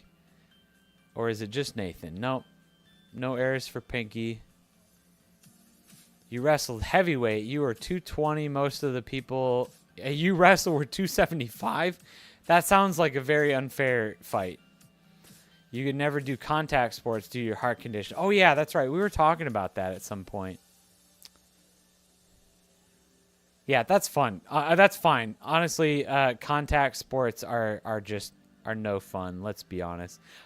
Probably the sport that I played the most of, at least, I don't know, probably be a tie between golf and tennis. Like, I played a lot of both of those. But I played a lot of tennis, like, for actual school, and then I got into golf. I was on the golf team in high school, but I played golf mostly for fun until I realized how expensive it was, and my parents were finally going to start making me pay for, like, all my memberships and stuff. Then I switched to disc golf because that was so much cheaper.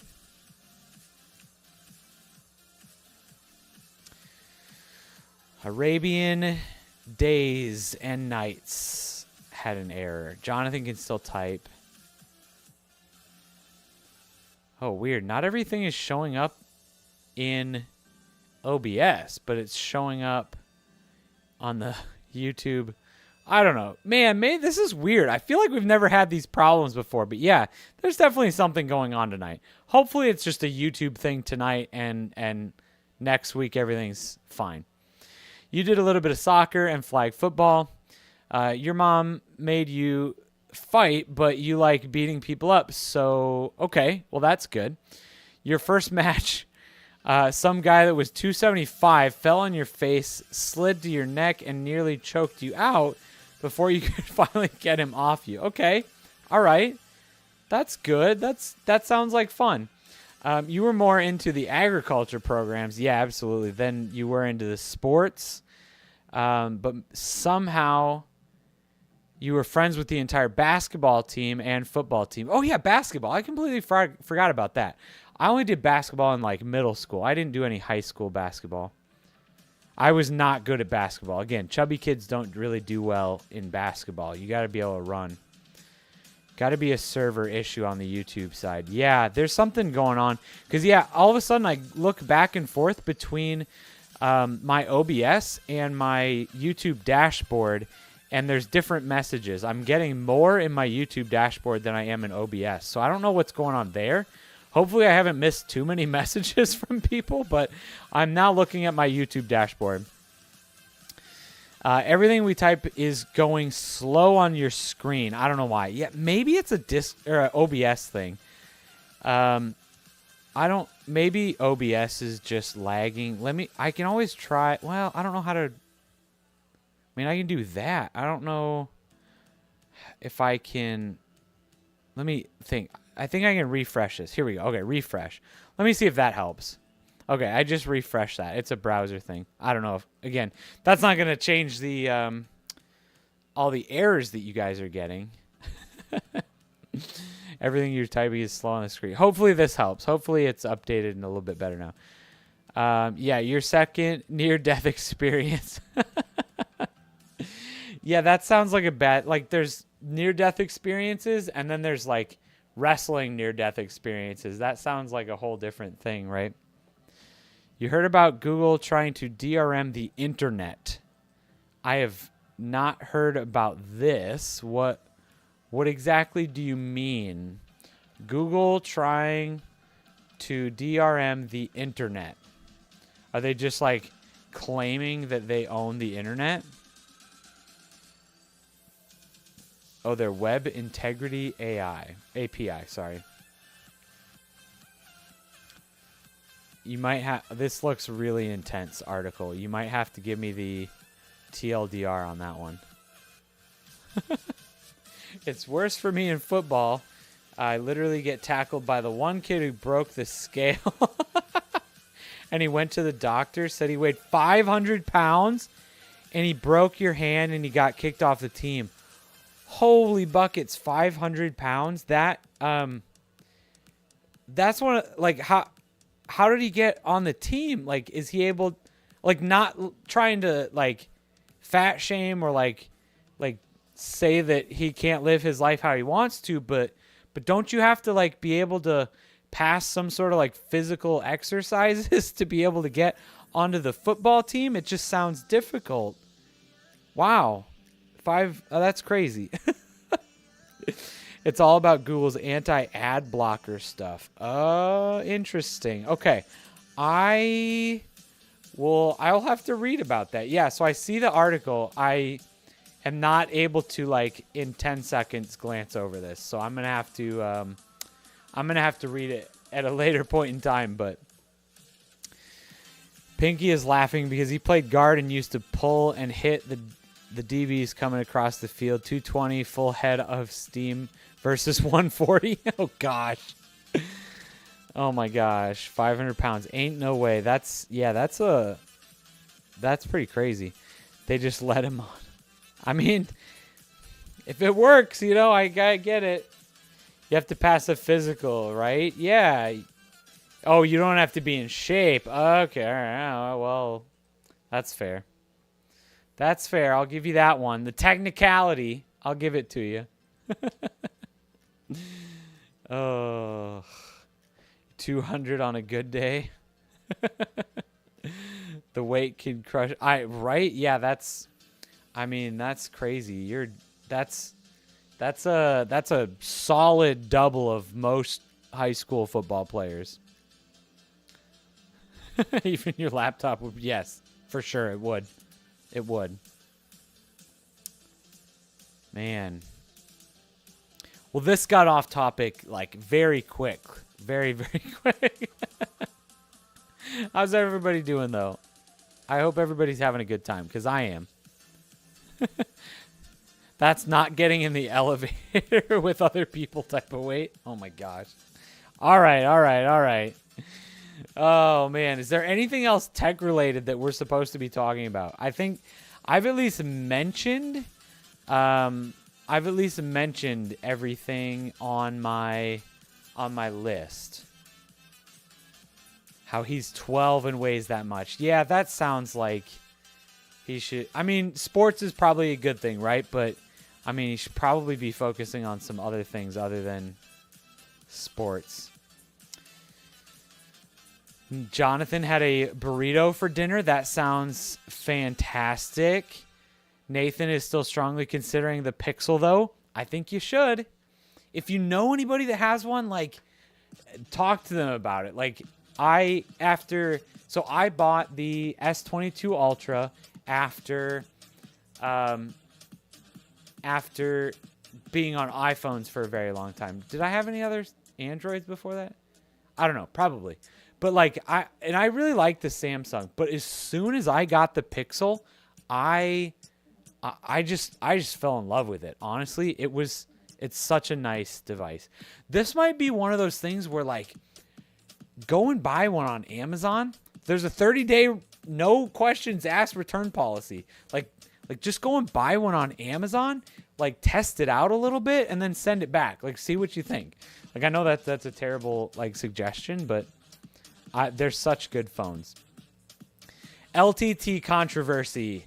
I don't, that sounds like one of those things that we might get, censored or canceled or like that might be more controversial than talking about people's weight on stream, right? You had tacos and Takis shells. That sounds good. I had leftover lasagna tonight for dinner, so nothing exciting over here. Only downside is that you don't get a good trade-in deal like you would with Samsung, but this Pixel is less expensive. Yeah, no, for sure. I mean, that makes sense. So good. You bought the exact same phone as mine. That's a lot of damage. Flex. Oh yeah, that was a good one. Yeah. I mean, as far as the Linus Tech stuff goes, I mean, I try to stay out of this. So it's really weird. Whenever you have to look at LTT as the giant corporation that they are, right? Like they're a millions and millions of dollars business. They're not somebody, like me sitting in my basement having a chat in my pub on YouTube, right? So I don't know. I get to the point where I'm like, should they be doing better? Yes. What can we legitimately expect from corporations, though? You really expect gigantic corporations to have your best interests at heart and not money at heart? Like, so I mean, it's one of those strange things that you're like, yeah, should they be doing better? Absolutely. Did you expect more for them? Absolutely. But should we be expecting more from them? Yes. You think Androids are really good, but you've got an iPhone because of bullies? Don't let people bully you. You don't think it's outside the realm of expecting accurate info. I mean, absolutely. But, I mean, I've read so many, case studies about different companies putting the wrong information on their nutritional fact information because that helps them sell more of their like terrible for you product, and they'd just rather pay the fine to the government every year because it makes them more money. Like, again, these people are focused solely on money. They've already lost hundreds of thousands of subs per day, and I don't think that that's going to do anything. People are still going to watch their content. They're going to come back in a couple of days, and they're going to be making just as many videos, and then and in a couple of weeks, nobody's ever going to remember that this happened. It's how every corporate scandal goes, right? Like, people just forget about it, or there's going to be a couple of people that do remember it, and then everybody else is going to be either like, what happened? Like, I don't know, what are you going on about? Or they're just going to say, wow, that guy's still talking about that. Like, old news, like, get over it. Don't compare yourself with bigger tech YouTubers. You still need to grind to get that. I'm not trying to compare myself at all to him, but I'm just saying, like, as far as I think the difference is you expect me to make mistakes because I don't have a team being paid full-time salaries to get this information right? As a massive corporation, they should be able to get this information correct. But that's the other side of that coin is they're also a corporation that cares about money. So that's the only reason I'm comparing myself. I'm not saying anything as far as I'm not saying anything as far as comparing yourself. You can say, though, you've never watched their review content for info. You watch for entertainment. Absolutely. I think they're hilarious. They feel to me like people I want to be friends with. Like, they're hilarious. You just want the Android experience, being able to customize your phone more, having better connectivity with other devices without being locked into Apple's ecosystem. Absolutely. And I think at the end of the day, no matter which phone you choose, you're going to be happy. I don't think you can pick the wrong phone. If you're choosing between an S23 or 24 Ultra and a Pixel 7 or 8 Pro, like, both of those are fantastic phones. Like, at this point, I would pick whichever one is the cheapest, whichever one has the features that you want. Like, if it comes down to something like, oh, you want the Samsung watch over the Pixel watch, like, you're going to get a Samsung watch, then maybe that sways you towards the Samsung, right? Like, I don't think you can go wrong with either. They have 15 million subscribers, so no one cares about a few 100,000. Yeah, and to be completely honest, YouTube doesn't care that much anymore about subscribers. Videos are going to go to people that have been watching your videos, have been watching those types of videos. Like, go and look through your subscribers. Go look through who you're subscribed to. Go look through your subscriptions page. Your subscriptions page looks very different from your homepage on YouTube, unless you actively go and watch who you're subscribed to on a very, very regular basis. Who you're subscribed to and your homepage look very different. Subscribers don't matter nearly as much these days.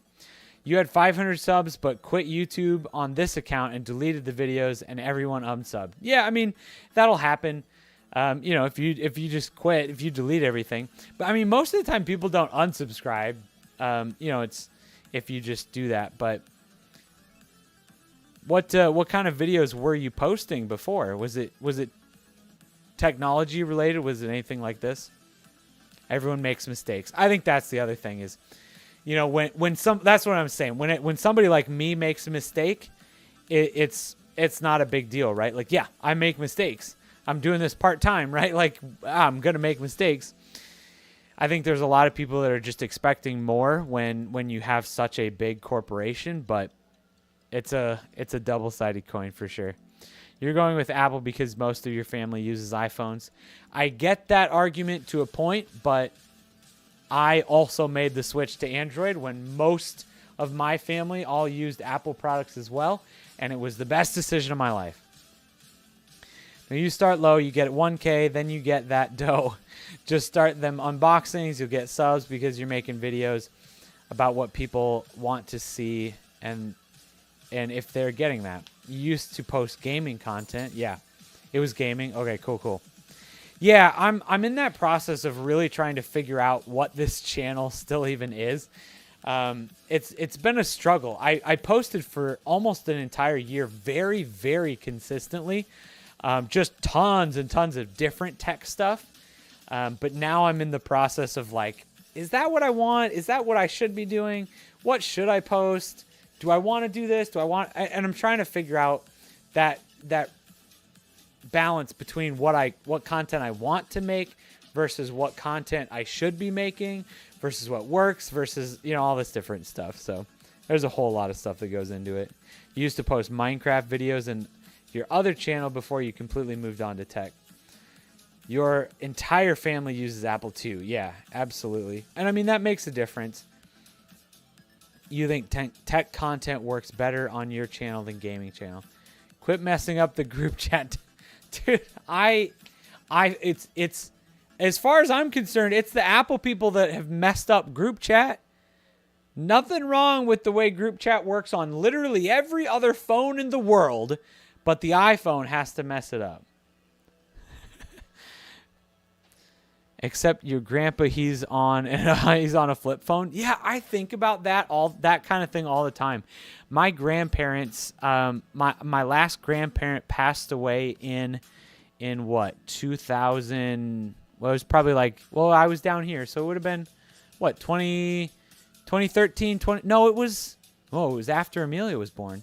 2015, 2016, and none of my grandparents, none of them, all four, none of my grandparents had a smartphone, had a computer, had a tablet, had anything like that. They had flip phones. 2016, none of it. Pinky, is that actually how you look? I think he's just picking some random people. That's just random. Tomorrow it'll be different. It'll be that's one of those AI generated profile pictures, right? This is actually how I look as well. Just before you answer, just answering your question before you ask. Oh man. All right. Well, hopefully all the tech issues are fixed now. Your mom's side grandma has an iPhone 12 Plus.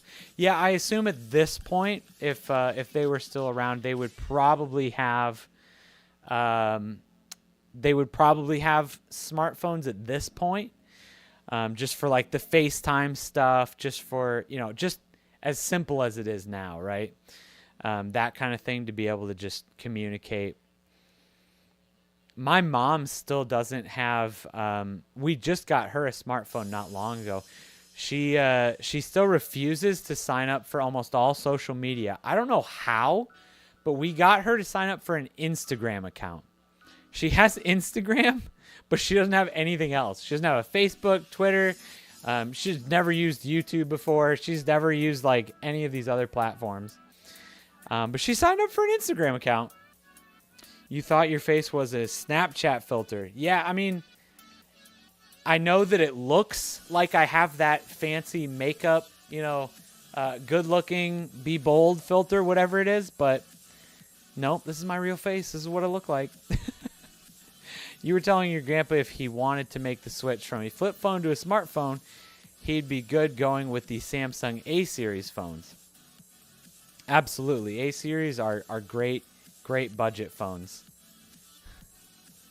I feel like we shouldn't be talking about age a ton. I know that it's against Twitch terms of service. I don't know about YouTube, but probably don't need to be talking about people's ages on the internet.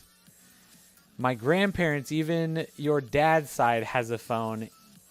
Is that your dad's side? Grandma has an iPhone 6 Plus.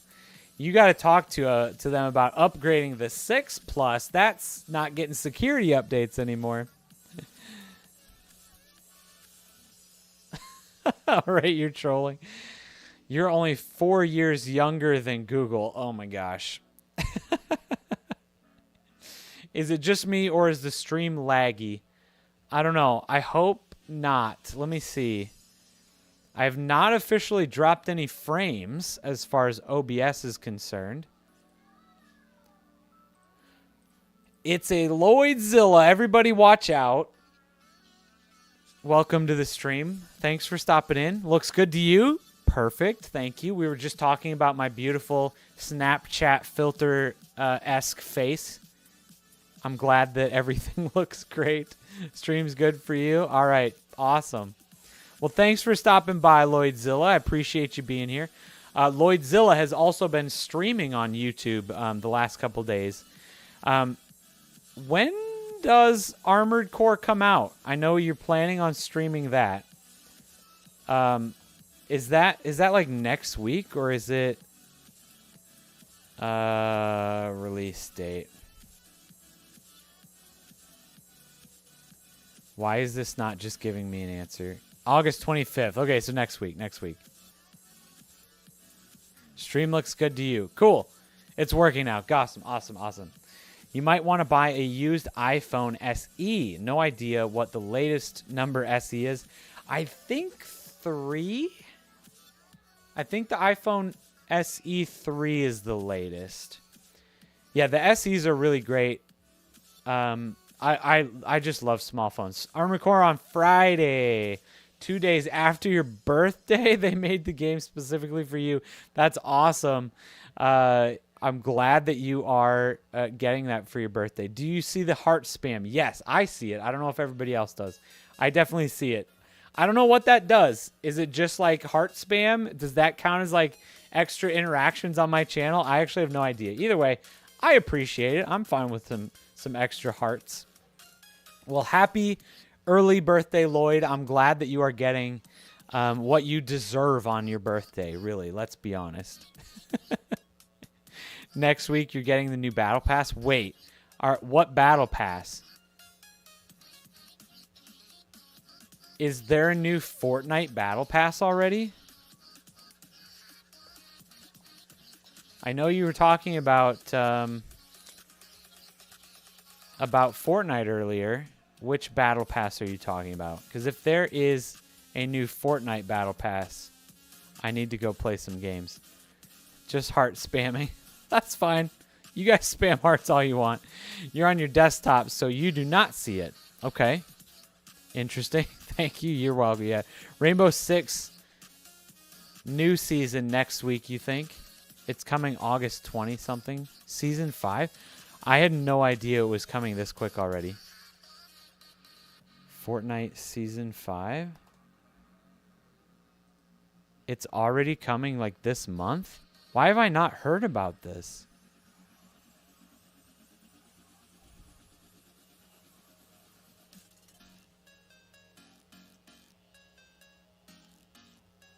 Okay, well, I know what I'm doing after the stream's over. Been waiting since July. I honestly, I officially hit level 100 like last week, so I feel like now I'm a little behind. You don't like Fortnite. That's fine. You don't have to. If it seriously came down to it, 7 Pro or S23 Ultra, 100% for me. 100%. If I went right now to buy it, I would be getting a A Google Pixel 7. 100%, hands down. That is the phone that I want to use. If you want the bigger screen, if I wanted a bigger screen, I would be going with the Pixel 7 Pro. 100%. Again, that's my opinion. I'm not necessarily saying that it is the best phone. It is definitely my favorite for sure. I don't know what you said, Pinky, but it says that message was retracted. Was that deleted automatically, or did you do that? Did you retract your message? Build or no build? That will tell me how sweaty you are. Definitely no build. 100% no build. I've thought about it. There's part of me that's like, I should spend just like a week learning and practicing building and just try not to like tell my family about it. And then just one day be like, oh, who wants to play builds? Let's just do it for the fun of it and just destroy everybody. You love the stock Android experience. Stock and customize it how you want. Yeah, and I mean, that's the nice thing is at the end of the day, that's, I think, the other reason why I recommend the Pixel to a lot of people that aren't familiar is that I think I think the Pixel software, Google's UI is, I think it's better for, especially for beginners than Samsung's. But the fact that you can customize it, yeah, I mean, all of my Android phones look the same. I put on the same Nova launcher. I put on the same like icon packs and stuff. Like all of mine look the same until I want to change it, and then I'm like, all right, yeah, I'll do it this way now. But then all of them look the same. Like it doesn't. I don't even use the software that comes on the phone. You feel like selling your Fortnite account whenever next season, but you love building. Have I customized my Pixel yet? Absolutely. I put Nova Launcher. I've been using Nova Launcher for a long time. I used to use this other one called Niagara Launcher. Really very minimalist, very, very simple. I liked that for a long time, but this one is Nova Launcher is so customizable. I actually went and got really into it. I downloaded a couple of different apps. Start with KWGT, it's K Widget, and KLCK, K Lock Screen. You can create your own widgets, like completely create your own widgets from scratch. Like it's crazy how much you can customize like widgets and different things with those apps. Like I love it. They're super fun. So I've been playing a lot with that, and it's hard to use that with the Niagara Launcher. So I've switched back to using Nova Launcher. You need the money. Then you'll buy an OG account on eBay for like $40. If you want an OG account, I have an OG account. I actually played in the Fortnite alpha before Fortnite was a battle royale. My account, I got into the alpha and was playing when it was basically a tower defense game. It was you played with a couple of other people, built up your defenses, used the building functionality for that, built up your defenses, and like tried to defend it against hordes of zombies and different things. That's what Fortnite was when I started playing. If you could do a video going over the customizability, you would really be interested in that. Okay, all right. I could probably do something like that. That'd be good. I'm sure I could find like a million other videos that probably do it better than I would be able to do it. I feel like I don't know everything. I like find something and then I get super hyper focused on it, like this K Widget app, and then I don't look at anything else. I have no idea if there are other apps that do the same thing as that. I found that one and was like, this is awesome, and I dove into it. Yo, you remember when you bought Fortnite before the Battle Royale, different classes and stuff? Yeah, absolutely. Those are the good old days. Man, if only Fortnite had just stuck as like a tower defense game. Can you imagine? One of the guys had the Nova Launcher at the Verizon store, and it was neat. Yeah, I mean, Nova Launcher is so customizable. It's one of those that gets so intense. It's like, how many pixels do you want in between your icons? The fact that you can, so like mine, you can't see it, but like my icons, I have my icons like extra small, so I can fit like 10 across and like 12 up and down, and I just have them put in like different patterns and stuff. He had it on the Pixel Fold. Yeah, absolutely. I put it on there just because the Nova launcher is one of those that you can literally just do anything you want with. If you can find a launcher that does what you want, those launchers will probably do that thing better. Nova launcher is just a clean slate. Like, here you go. Do whatever you want. Customize it however you want. Literally all of gaming would be different if not for the Fortnite Battle Royale. I think it would. I mean, there were other Battle Royales before Fortnite, but you're completely right. I mean, Fortnite is one of those crazy games that has just changed history, right? It feels like your passion is in phones. It's so weird. You say that, I really do love phones, but as much as it comes down to it, I don't know why. I don't use my phone very often. I said this before, like I use my phone for more of like the actual utilities. Like I only use my phone when I have to. I use it for GPS all the time. Like whenever I get in the car, I plug it in and use it for music and stuff. But like if I'm sitting at my computer, my phone is in my pocket or it's sitting on the charger. Like I don't use my phone. It's so crazy that I 100% use my computer so much more than my phone. I don't know why I love phones so much. I just do. I always loved them from like literally my BlackBerry and like Palm Trio days. I would buy and sell so many Blackberries and Palm Trios on eBay. I went through so many of those. Oh, man. Yeah, I do love phones, though, for some reason. I don't know why, but I think that's part of my other problem is why I don't think I could ever be just a phone, like, based YouTube channel, because as much as I love them, I don't care, like, that I don't have the newest one. That's why I love my LG Wing so much, because it is a very unique phone, and I love that phone more than any other phone. This Nothing phone, is very outdated at this point, but I still love it. Like, it's hard to make YouTube videos on these kinds of phones that I'm using because nobody else cares about these anymore. Sorry for the tangent, but it's interesting that you say that because it's one of those things that I've thought and known for a very long time, but it's just so weird to me. If I save into I'm an adult, I'll be more successful than my family. You're going to be a cook, and it will be really easy for you since you always cook. That's good. Cooking is awesome. I love cooking. I don't know why I love smoking meat and drinking bourbon, but here we are. Dude, I finally got my first smoker last summer, and I don't know why I waited so long. I've always loved grilling. I've always been a huge grill fan. Got my first smoker last summer, and man, life has been changed. Dang, now you're looking at the Pixel Fold. Okay, Pixel Fold is fun, but again, it is very expensive, I feel like, for what it is.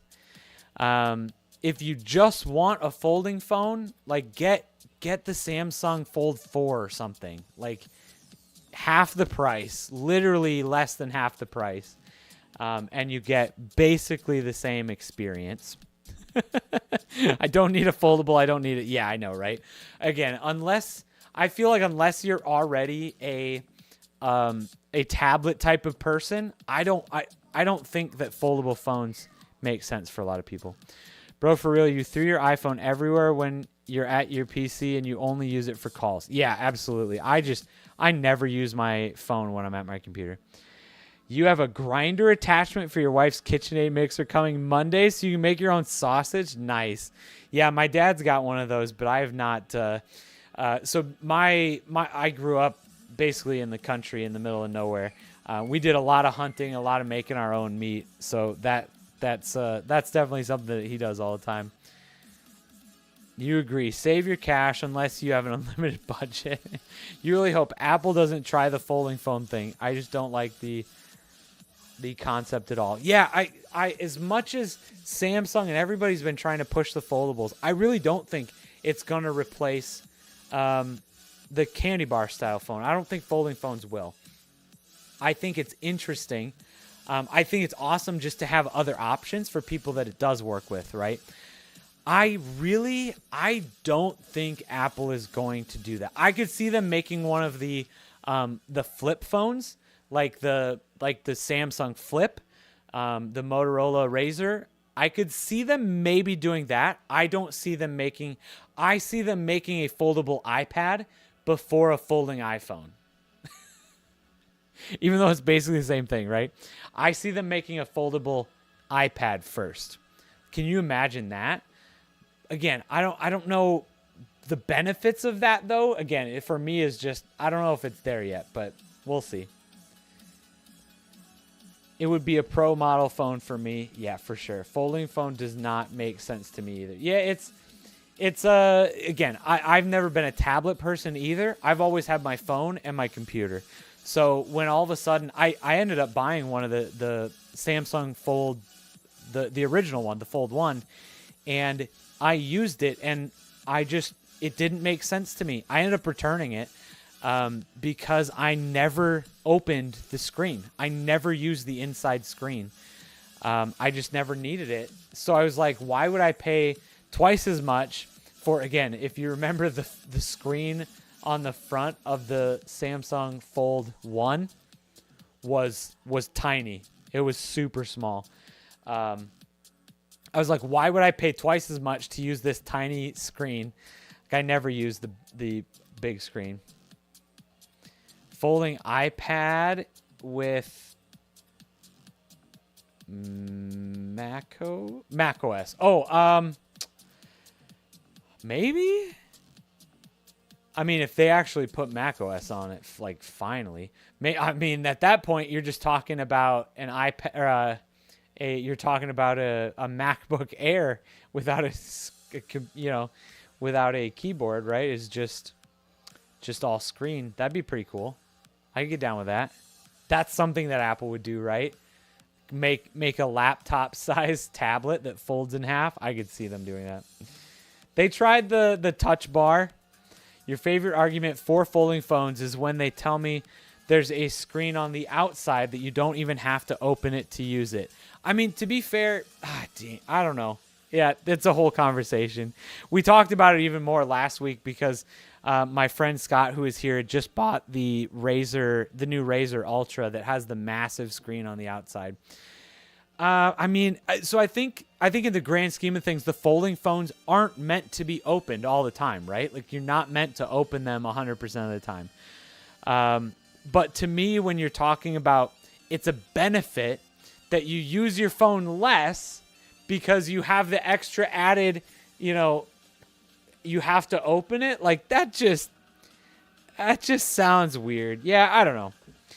You're trying to be a beginner adult and then being able to have a lot of cash and be able to make even more to get the latest stuff. Hey, there's nothing wrong with being adult. There's nothing wrong with being a kid either, Enjoy where you're at the moment. That's the most important part. Having money, though, is never bad in any situation. You also don't have to open your phone to use it. I mean, I get it. I mean, we used to open our phones to use them. I think at the end of the day, too, like legitimately at the end of the day, what's the difference, like opening it versus not opening it? I don't think at the end of the day that's going to be the deal breaker. Should be theoretically the deal breaker for anybody. Max just need to be good at gaming. Yeah, that'd be great. That would be awesome if they could just do a little bit of gaming. The iPad Book Pro Air 3. I'd be down with that. Yeah, I could see that. That sounds like a name that they would give it to, isn't it? No, that it would be something that's so much more vague. It would still be the iPad Air Pro or something dumb like that. Like the iPad Air I don't know what it would be called. Who knows? You just want to make money to fund the hobbies. Yep. Music, movies, gaming, fish tanks. Get into kayak fishing eventually. That'd be fun. I'm glad the options exist for people, though. I don't hate one way or the other. Absolutely. That's the most important part, right? Like, hopefully at the end of the day, everybody just has a phone that they enjoy using, has the tech that they enjoy. Anytime that there's extra options for people to use, you're absolutely right. You want to get a 4090, but your mom won't buy it for you. Yeah, I bet there's a lot of moms that will not be buying 4090s. My mom will not buy me a 4090 either, unfortunately. I wish. That would be nice. But yeah. Yeah, I think most people wish they could have a 4090. I mean, to be fair though, at the other end of that too, like 4090s takes a lot of power. I'd need to upgrade my power supply too, like, and then I'm still not going to be using it all. 4090 is the only NVIDIA card that's worth it right now, in your opinion. Anything lower, just go with AMD. Yeah, I mean, it's at this point, it depends, I think, on what you're doing, but especially gaming only, right? Like, the good thing is a lot of these extra programs that used to be like NVIDIA only, AMD's definitely catching up, and these programs are building in AMD codecs and all that stuff, but it's... Yeah. For the most part, when you're just talking straight power to performance, price to performance, price to power, AMD's got a lot of that locked down. I mean, that and Intel's getting closer. Intel's proved that they are apparently ready to battle that power to price wise. So I think it's gonna be a fun next couple years. It's gonna be fun to see what happens. Honestly, I'm hoping that Intel sticks around. Like, I hope this isn't just some experiment and Intel's like, all right, cool, we tried it, it didn't work out, so we're out, and it's just back to those two. I hope Intel becomes a legitimate, which I think could be really interesting. Just the fact that they have all their, Intel chips. Like, can you imagine a new style chip where they just build the GPU into the processor and it's like a double-sized chip or something, and it's just all built into the motherboard, and it's just something like only they can do because they have the monopoly on that stuff? Like, can you imagine just having having a chip like that in here that's just insane on every... I don't know. Maybe I'm just dreaming a little too big for Intel. Man, you use performance mode. It's so fast. Besides when you have the RTX on, and you never do because it looks good, but you get 130 frames or lower. Yeah, absolutely. I mean, it always depends on what you're playing, which games you're playing, and all of that. But yeah, I mean, you said you had a 3070, so that should be plenty power to play just about anything. You shouldn't be having too many issues. This talk about room temperature superconductors has me thinking all about the crazy tech we could have.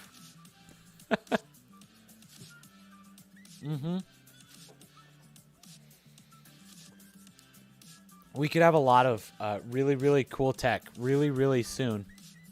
I think,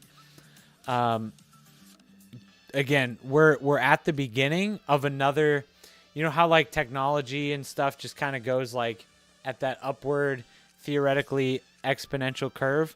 Like, we're at, I feel like, another point where we're going to exponentially just get more out of all of our technology. I think we're going to start seeing a lot of it, when you talk about all the AI stuff and where that's going. Like, there is so much money, more money being funneled into technology now that AI just became its own thing this last year. We're going to see a lot of development real quick. What about actual RAM in CPUs? I mean, I think that's, when I was talking about GPUs and CPUs, like, they already do that kind of thing, and they've never been great. So, I mean, I don't know. I don't know. Obviously, I'm not a, electrical architect or anything. I don't know how any of this actually works. Um, I think we're at that like nice point right now where we can take pieces and parts individually, and at some point, like, yeah, you could do that, but then it's not standardized, right? And it's not, then you're stuck with that, and I don't know if it's as good as standard RAM. I don't know why you wouldn't want to do it that way, but I don't know. That's an interesting conversation. I think that would work for, again, when you're talking about stuff like this, like the more that you can fit in a smaller package, right? But as far as like my desktop goes, I don't think that we'll be seeing a ton of like form factor changes within the desktop computer market for a while. You think you're just going to stay on Verizon in the end, especially with the loyalty discount? I mean, that makes sense. 72 just for the data plan. Hence why you're going into server administration, as there'll always be a need for someone to manage a server or a data center. Absolutely. Yeah, sir. Data centers are not going away. Absolutely, for sure. The technology is rapidly changing. So when I first started in server administration, I was the person that was, plugging the server in, and now it's moving very, very much so to cloud-based technology. So the job description looks a lot different than when I first started, but somebody's still got to be there at the data centers. You're going to stop buying the latest iPhones when they put that Apple Watch thing on the back. That is just ugly, like the screen, not the bracelet part. I'm not sure. The screen on the back? I'm not aware of Apple doing that yet. You guys have a great night. Time for the old bones to hit the bed. Have a good night, Lloyd. Thanks for stopping by the stream. I appreciate you. We'll see you later. I hope you enjoy Armored Core. Like, imagine Apple having 10 cameras and those phones will be bad. Yeah, I mean, I don't think we're ever going to get to the point where we're going to have more cameras than, like, what we've got now. You see, like, the biggest Samsungs having, like, 5 lenses on them.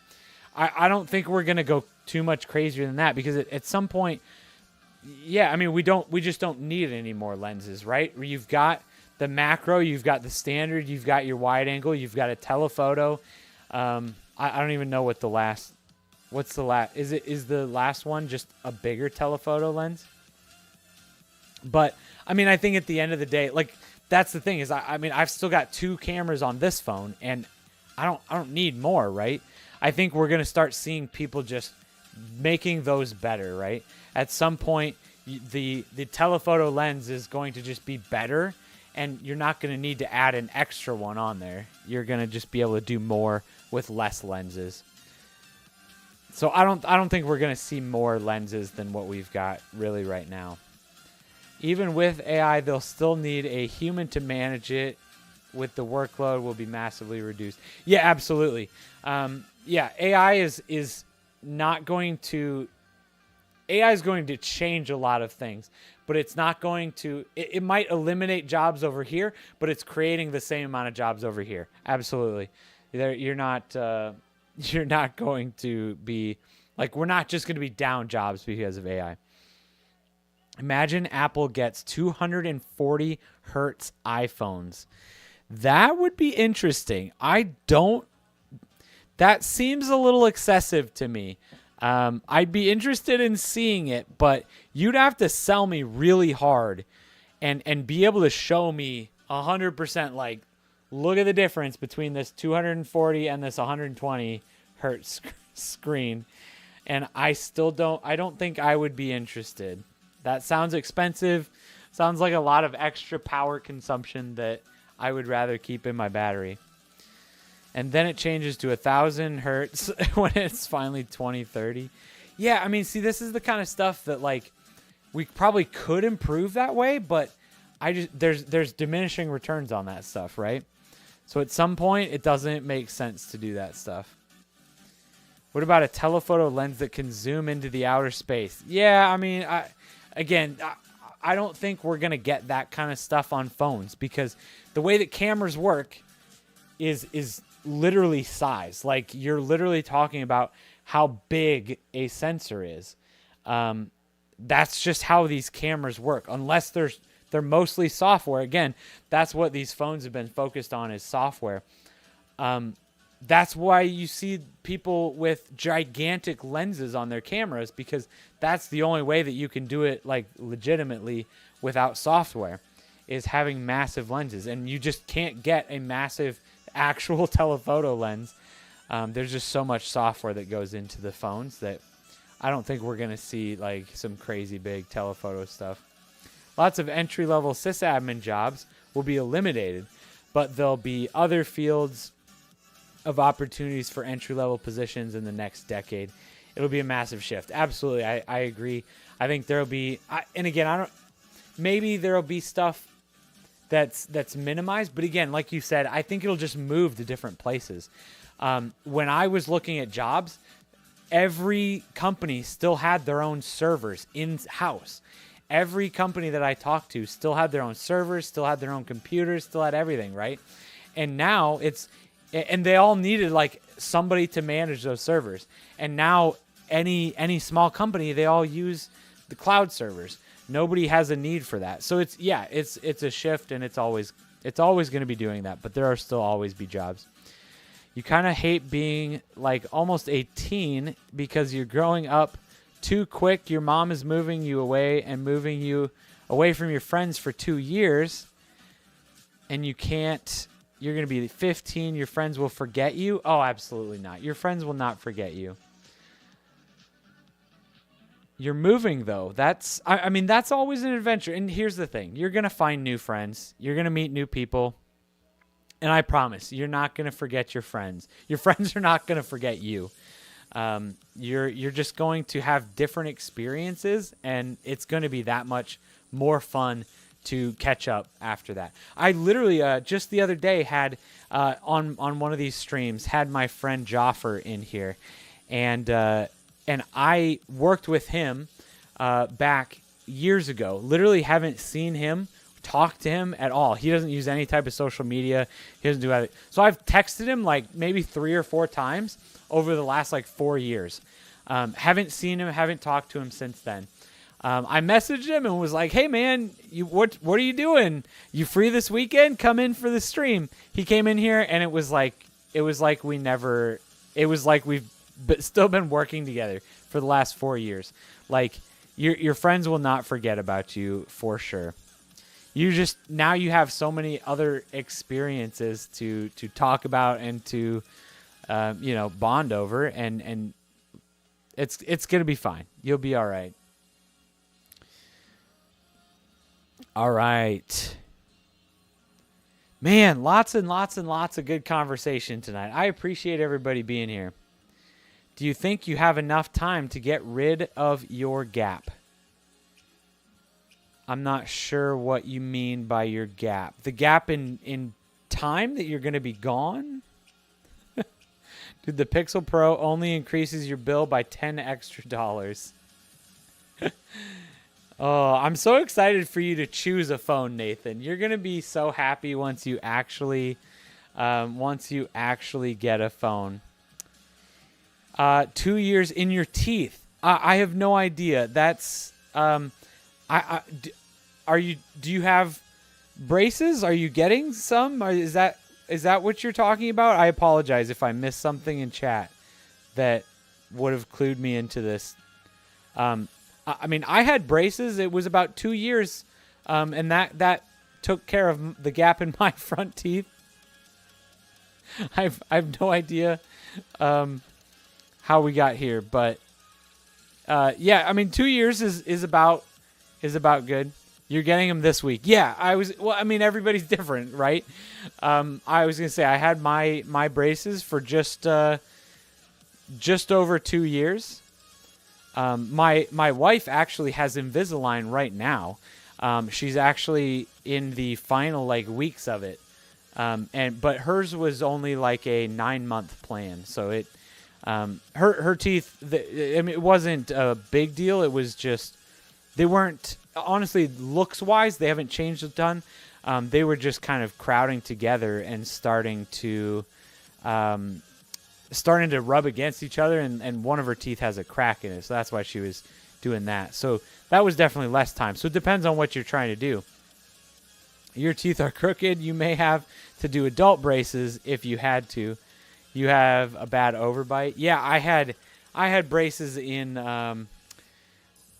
like middle school going into high school. That was I had my eye teeth grew in way above my other teeth, so that's why I really got braces. But yeah, I had a pretty decent gap in there. Unfortunately, age is one of those things I feel like we don't need to talk about. I have no idea if it's even allowed. Like I said before, on Twitch, I mean, if you want to, feel free. It's probably not something I'll be talking about. I mean, if it helps, like I talk about my wife, I talk about my kids all the time. I have a 7-year-old and a 2-year-old. I mean, that should give you about as much as you need context-wise. But I know that as far as Twitch terms of service go, they don't want anybody talking about age. I don't think that's a thing on YouTube, but I don't know. I'm gonna stay away from it. Like I'm sure if you look at my Twitter hard enough, you can find where I'm talking about birthdays and all that kind of stuff. But it's just it's not one of those things that I want to at least encourage on the internet. It's probably not one of those things that a lot of people need to necessarily talk about, but it's up to you. Age is always, I mean, anything on the internet is just something you have to be careful about and put out on the internet whatever you want to be out there. Just know that it is, once it's out on the internet, it is officially out there forever. College starts on Monday. Congratulations. I'm excited. Man, I wish I could go back to college sometimes. College is some good times. You really figure out who you are, and that's a good time. The only thing you love is that you stick a straw in your gap, but you bend it a little bit. You hate some food, just not good with your gap. Well, if you are getting braces, that'll be taken care of. You don't have to worry about that anymore. So, yeah, community college, not as expensive as university for sure. And 100%, I'm glad you're going that route, because at the end of the day, being much cheaper, you're going to get just as good of education as anybody else gets. Because the real education is the experience that you're going to get. And that's the most important thing. When you're talking about getting jobs, experience is way more important. So everybody's going to get the same job experience. As long as you get the degree, that's it.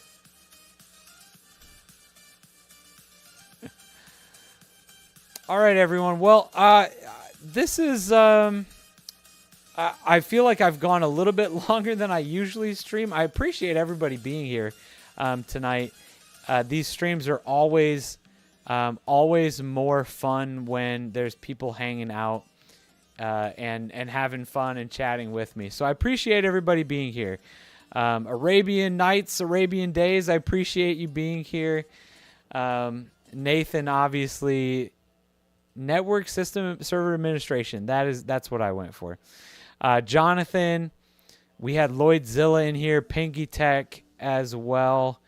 Skylack and Cloutshot at the beginning. Nick the Nerd. We got all these amazing people stopping by this stream. I appreciate everybody being here. Jonathan's still watching. I appreciate you all being here. Yeah, I think I'm going to call it a night. I hear my daughter upstairs screaming about Fortnite, and whether I'm going to join her or just I might just have to cool her down, because she's got school, not tomorrow, but I can't have her staying up this late. All right. Thanks for being here, everybody. Next week, same time, I think. Let me just double check. I haven't checked. I don't think I've got anything. I know that coming up, there's going to be some things that are coming up. I don't think I have anything on the calendar for next week. yeah, there's definitely going to be some things coming up in September that I don't know if we're going to be switching to Fridays or if we're just going to be powering through on Saturdays still for the live stream. We'll have to see. We'll have to see. But next week, same time, same place right here. Yeah, have a good night, Nathan. Have a good night, everybody. You may go get some gas. You're a bit low in your car. Good. Go do that. All right. Hope everybody has a good night. Again, thanks for being here. I really appreciate it. We'll talk to you later. Have a good night.